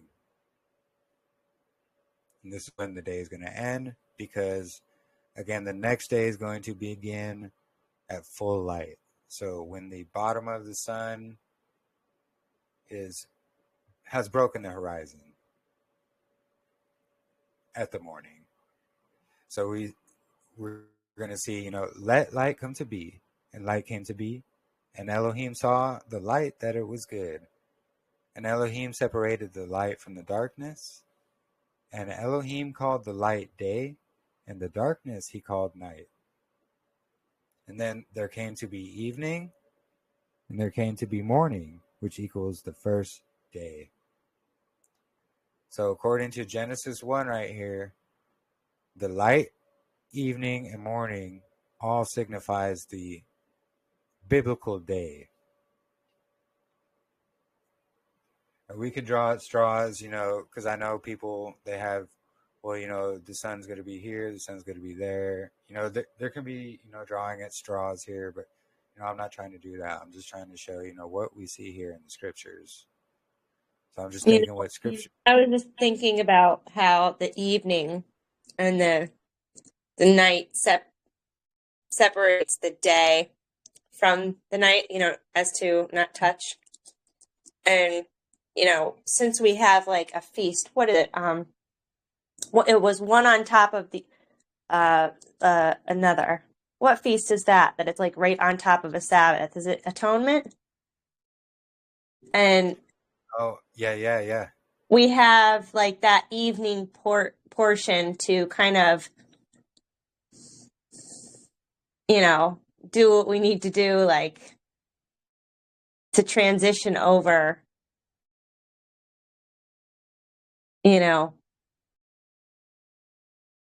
into the next rest. And Yeah. That's why it's the day portion, right? Yeah, exactly. And that Tsaɗoq or that darkness is going to be keeping, a set apart day. It's going to keep it separate from an unclean day or just Right. a normal day. It's divides, right? He Yeah, divides the precisely. days. Exactly. He divides the season. Of course, he would have a divider day in between his 364th day and his first. Of course, because that is his character. Yep, exactly. One can't touch the other. So if it just flows right through without having that day, that's just not his character. He divides everything else. How did we miss that for so long? Oh, crazy after humbling us. Praise Yahuwah. And yeah, I see what you're saying there, Brother Brian. And it's really hard. It's really hard to explain without it being really confusing. We've gone over it a whole lot in the past. I've tried to explain it without it being confusing, but really the easiest way to kind of walk through it is 52 weeks of 7 days is the 364-day count we're going to see for our yearly count, because we have Genesis 1. Yahuwah started his counting of days on day 1 right there. He didn't start the counting of days on day 4 because, just that, it's day 4. So our counting of days is going to start here. But really, it's a 364-day count no matter where you put it. So starting day 1, week of creation, back to day 1, week of, the day before, back to the last day, day 7, week of creation, at the end of the months. It's going to be a 364-day count.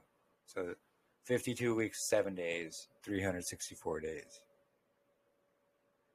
Same thing with the monthly count. It's also going to be a 364-day count, but that's not the yearly count we are using, because Yahuwah started his counting of days right here on day 1, week of creation. I hope that makes sense.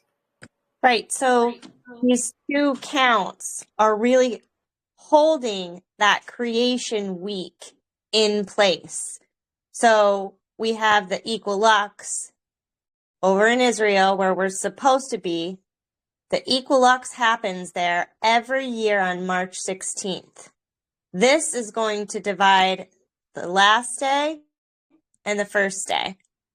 And it's going to hold, of creation week. It's going to hold days 1 through 7. And you could count that on and on and on until, boom, you come back to the divider, right? So there's that count. But then we have the count of the luminaries, which started on day 4. Center branch menorah on the menorah, straight line shadow. There's so many connections to the 4th. It's the 4th commandment of the 10, the Sabbath, right? So the luminaries were created, and then boom, that kicks off another count. We're starting day 1 because we don't start at, day 4. It doesn't make sense. It's like, no, we're not starting our count at day 4. We're starting another count, holding that creation week, but we're starting another count because that's when our luminaries kicked into gear. And then boom, 364 days wraps around. You're going to have a divider day, your 31st day you're going to have the 31st day, and then there's going to be like a separate divider day right there too. So either way, you're going to have 364 days with a divider on both counts, and they both work in harmony together. We're holding creation week, but we're starting on day 4. We start on day 1 on day 4, and then go 4, 5, 6, 7 would be our first Shabbat, holding Creation Week Shabbat.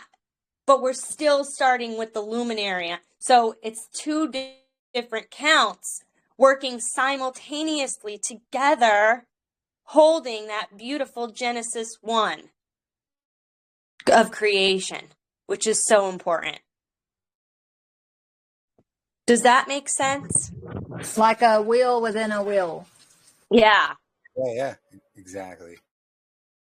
I think kind of the way I first started was, of course, just starting 1 through 364. But once I had read from the Enoch scroll that they observed the 4th day as the first Shabbat, I just kind of accepted it. Okay, so Abba already defined the first 3 days for us, and he didn't put the luminaries out even measured time up into the firmament until day 4. So I just received it at 364 day a year. Abba put the way to measure time on day 4, and that's when we start to count for Shabbats. And that's why I assumed that, the 4, 11, 18, 25, 32, so on and so forth. That's how I received it.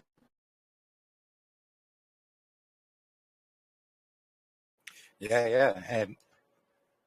And so that it's not necessarily wrong, though, because it still is a 364 day count. Because, it's basically the overlap, like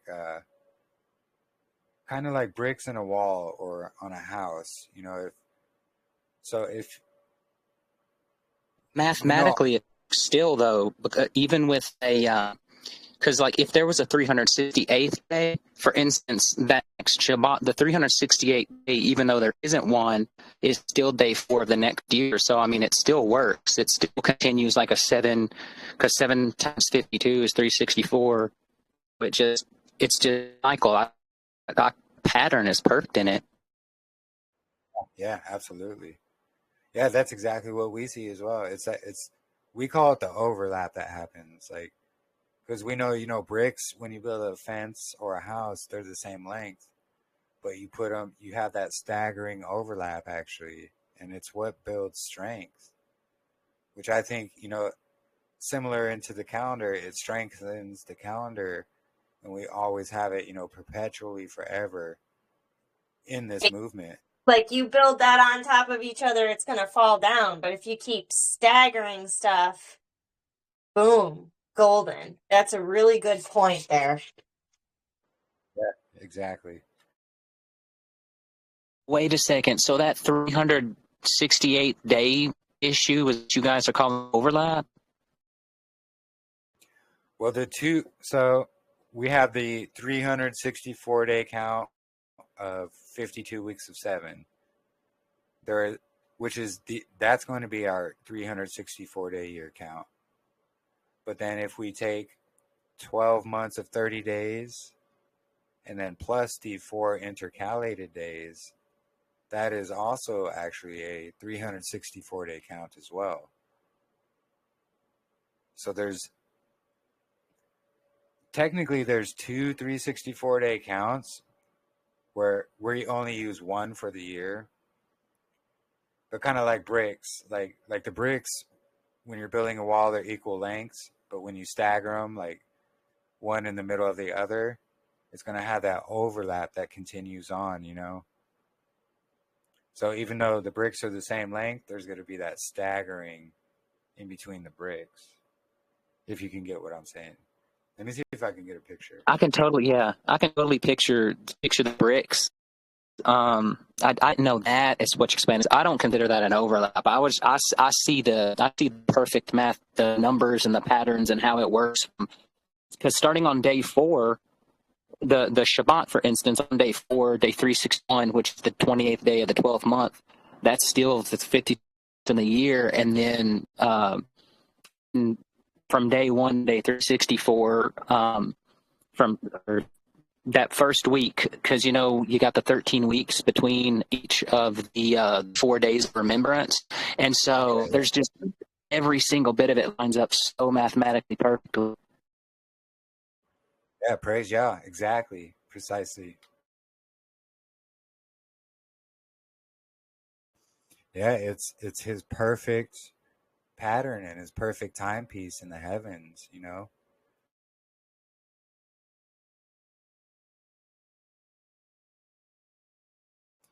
It's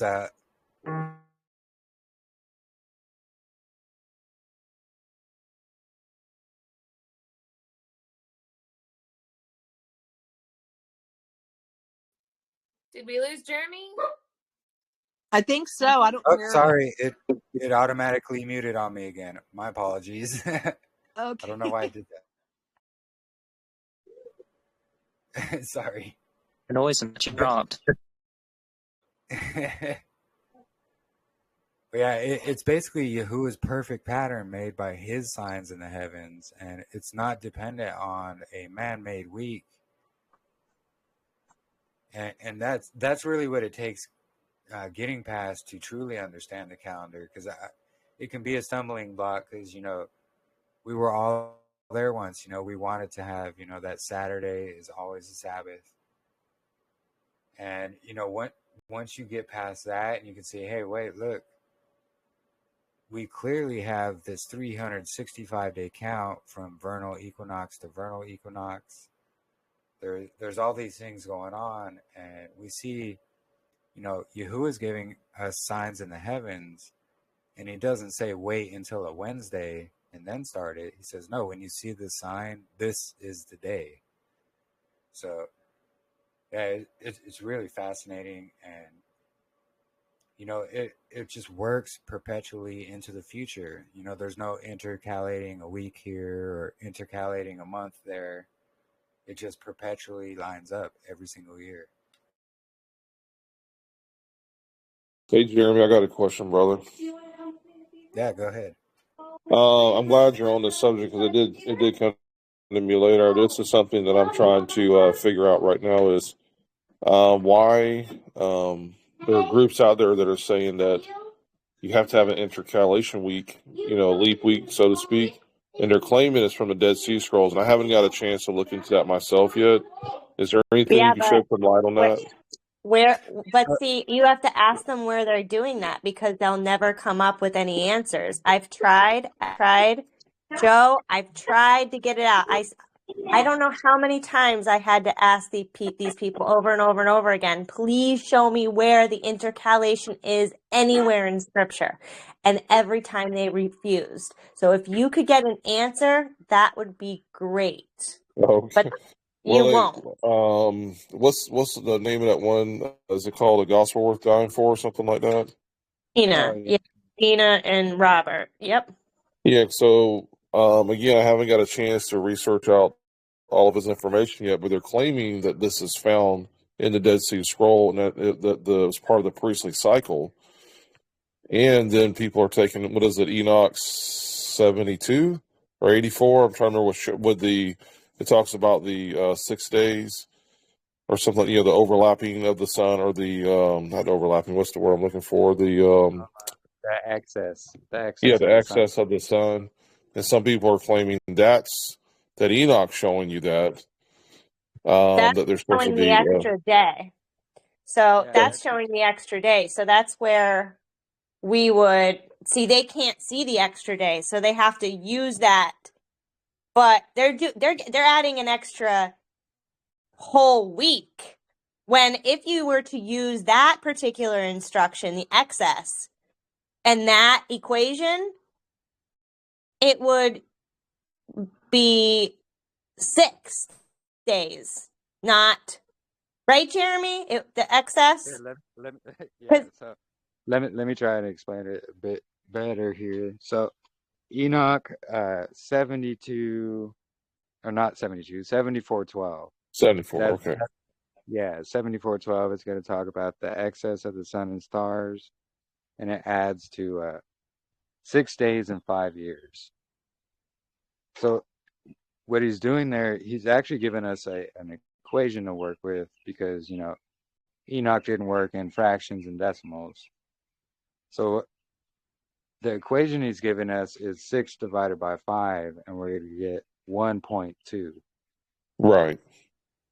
So that's going to be basically each year we're going to have 1.2 days excess a year. And this is actually the math we're trying to figure out, because what I figured out is actually it's not every 4 years we're going to have a leap year. It's going to be every 5 years we have a leap year, because 0.2 times 5 is going to equal 1. So it's going to equal that 0.2 excess is basically going to build up into another day as well, which is where that second divider day or leap year comes into play as well. But Right. So, how is that possible, though, Jeremy?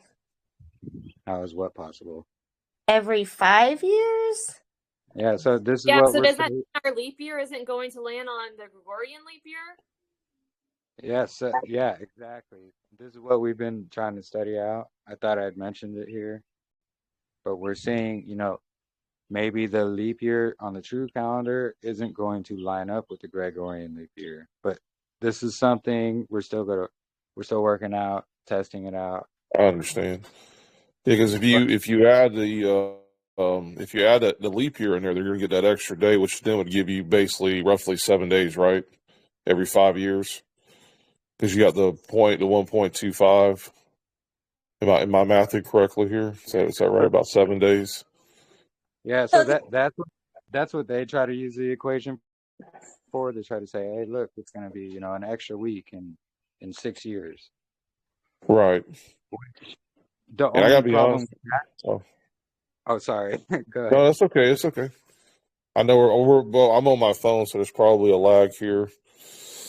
No worries. All I was gonna say was when I read it, because I went back and read it. Of course, we're gonna go search the matter out for ourselves. When I read Enoch 74, I didn't see leap week in there anywhere. What I saw was it was to me it was like he was explaining to you that you're gonna have this over plus every year, and he's teaching you, hey, by the way, because I know I'm telling you it's 364 days, but here's the over plus, and this is what it looks like. So and it's almost like he's just kind of sitting down with you, explaining to you, so that you see that the day at a time, that you're going to understand, like, okay, well, you told me 364, but why do we have this? Oh, okay, that's simple. I'm telling you, this is what's going to happen. Right. So like scientifically, I know, like there are 365.25 days in a solar year that we experience. My theory is that they changed the math, just like they changed new moon, just like they took out there's 2 intercalary seasonal days in Enoch 82. They literally took out bits and pieces, and I do think that they changed the math there, because we have an excess. We have 360 5.25. But what Enoch is having that, and what's the math equation that would actually work with that, Jeremy? So yeah, that's what I was going to say as well, is we do know Enoch has been tampered with there, because we went over that evidence last week. But technically that, science tells us we have 365.25 days in a year. So 0.25 is basically, you convert that to a fraction, you're going to get a quarter. So 4 quarters equals 1. Just like, here in the US, we have quarters as part of our money system. So 4 quarters equals $1. So just to simplify that a bit. So we do see there's an equation there in Enoch that's going on. And when you do the math, we're going to get, according to Enoch exactly, it's 1.2 days excess every single year. And not 1.25, right? It's 1.2 you get, which doesn't equal those 4 quarters that we see in a biblical year.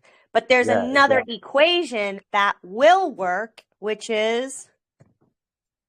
It's when we go by science and we do take that 1.25, that 0.25 is going to add up to another day in 4 years.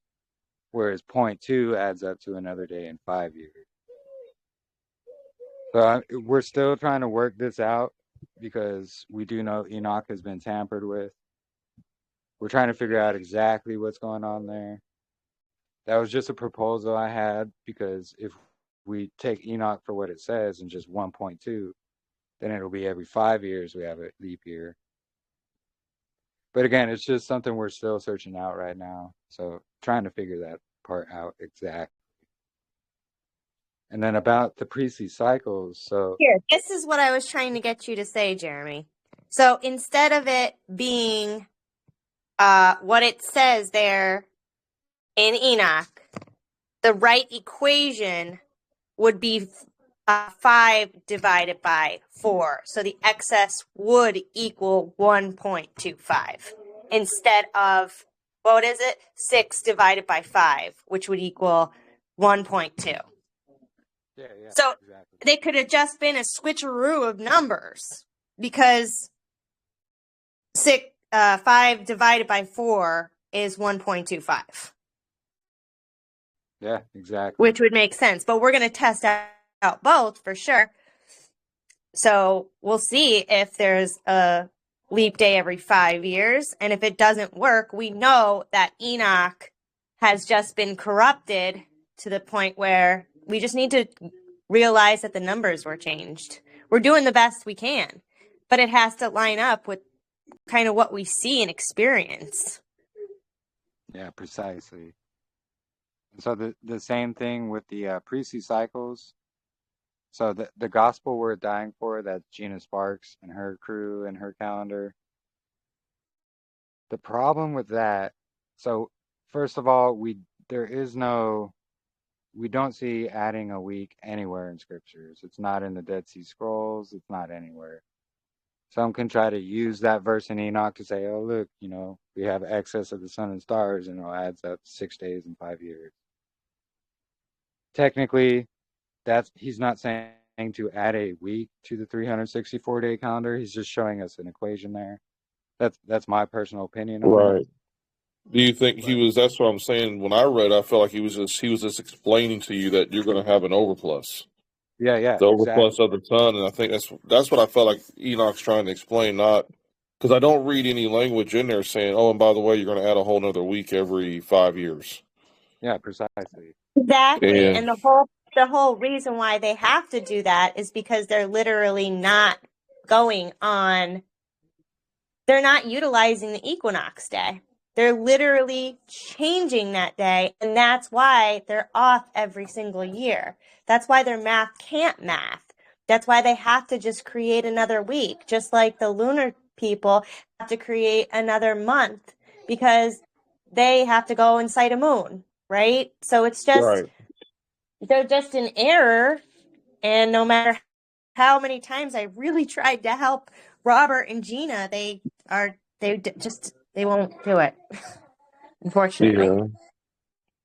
Yeah, so that's what I was going to get into as well. So before, they came out with their calendar at Gospel Worth Dying For, we were all in a group trying to discuss all this stuff. And Gina Sparks was part of the group. So she was giving us, basically a rundown and things like that of what she was discovering. But then Marissa was also testing this stuff out. And she was trying to line up what Gina was seeing with the different moon phases. And what Marissa found was that these moon phases aren't lining up to what Gina says. And then when digging deeper into, the priestly scrolls, they call them the Mishmarot in the Dead Sea Scrolls. Wait, hold that thought really quick. Hold that thought, Jeremy. I just want, don't skip over this. This is really important, what Marissa found.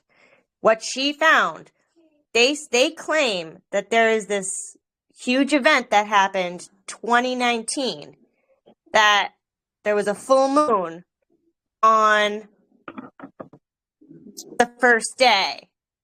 And so, but if you actually go back in time, 394 years, they're calendar. I guess, Marissa, could you explain that a little bit better than I could? Yeah, so when I went back the 294 years that she said, it doesn't land on a full moon on Wednesday. It's at like 90%. And then if you go 294 years before that, it's at like 80%. So it changes where she's making the claim that every 294 years that moon cycle and priestly cycle will repeat. And that's not true. Were they able to come back with you or any explanations when you shared it with them or anything like that? No, they like literally won't read what I sent them and they won't respond to me about it. Oh, okay. Yeah, unfortunately, Gina's response was, oh well, who cares? I'll be dead by then. Yeah. Like literally, Well, that was her response.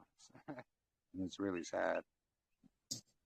So I guess my other question, part of this question was, so there's nothing you guys have found so far in the Dead Sea Scrolls that would indicate that there should be a leap week at any point during the priestly cycles or anything like that.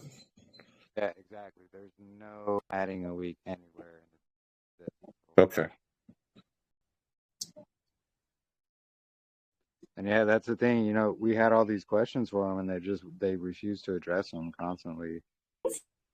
Yeah, it's tough, man. It's like this is one of the areas I really want this body to grow in, is that we need to be able to come to the table and talk. And even if we leave the table disagreeing with one another, that's okay. But if we don't have these talks are important. The Father's feast days are absolutely important. And I think sometimes, I mean, it's all of us carry pride at some level. And I know that, it seems like pride gets in the way of sitting down and understanding, because if someone's presenting you with something, you maybe should be like, you know what, I need to look into that myself. And, maybe there's something there. So I think we all bring something to the table that we can grow from, 100%, absolutely. And so That's what I love about this group, is because we're willing to sit here and talk and hash out how many times over, and like, let's take a look at Enoch and let's figure this part out, and what, you know what I mean? Like, that's what I love about this group. But when you try to talk to anybody else about what they're claiming, we're not getting anywhere. And it's because they don't want to face the fact that if they look at what they're doing, it is completely in error. And I love them. I don't want them to do this, because it's literally confusing people about Tsaɗoq. And that's what I fear the most, that it's confusing people, that there's so many different kinds of calendars. Why can't we come together and just talk about it? I'm not a mean person. I look probably crazy online, but like, I'm doing everything for love. And I'm sorry to cut you off. Keep going, Joe. No worries. Nah, really, at the end of the day, what I personally practice in my life is I don't want to come to the table to win an argument. I want to come to the table to share. Because if we come there to win an argument, that means even if we know we're losing, we're going to do everything we can to fight for whatever it is, the untruth. And I think that's where that pride comes in. It's like, no, I want to come to the table and talk with you, because you may have something that I need. I may have something that you need information-wise.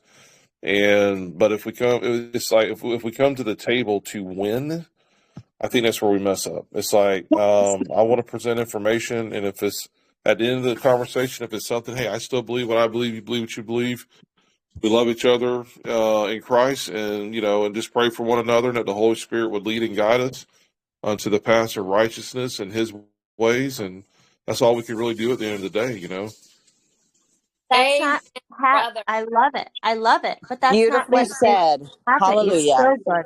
so good. But we're seeing a lot of gaslighting. So if people can't answer anything, they are literally like demoting our character, is what's happening mostly.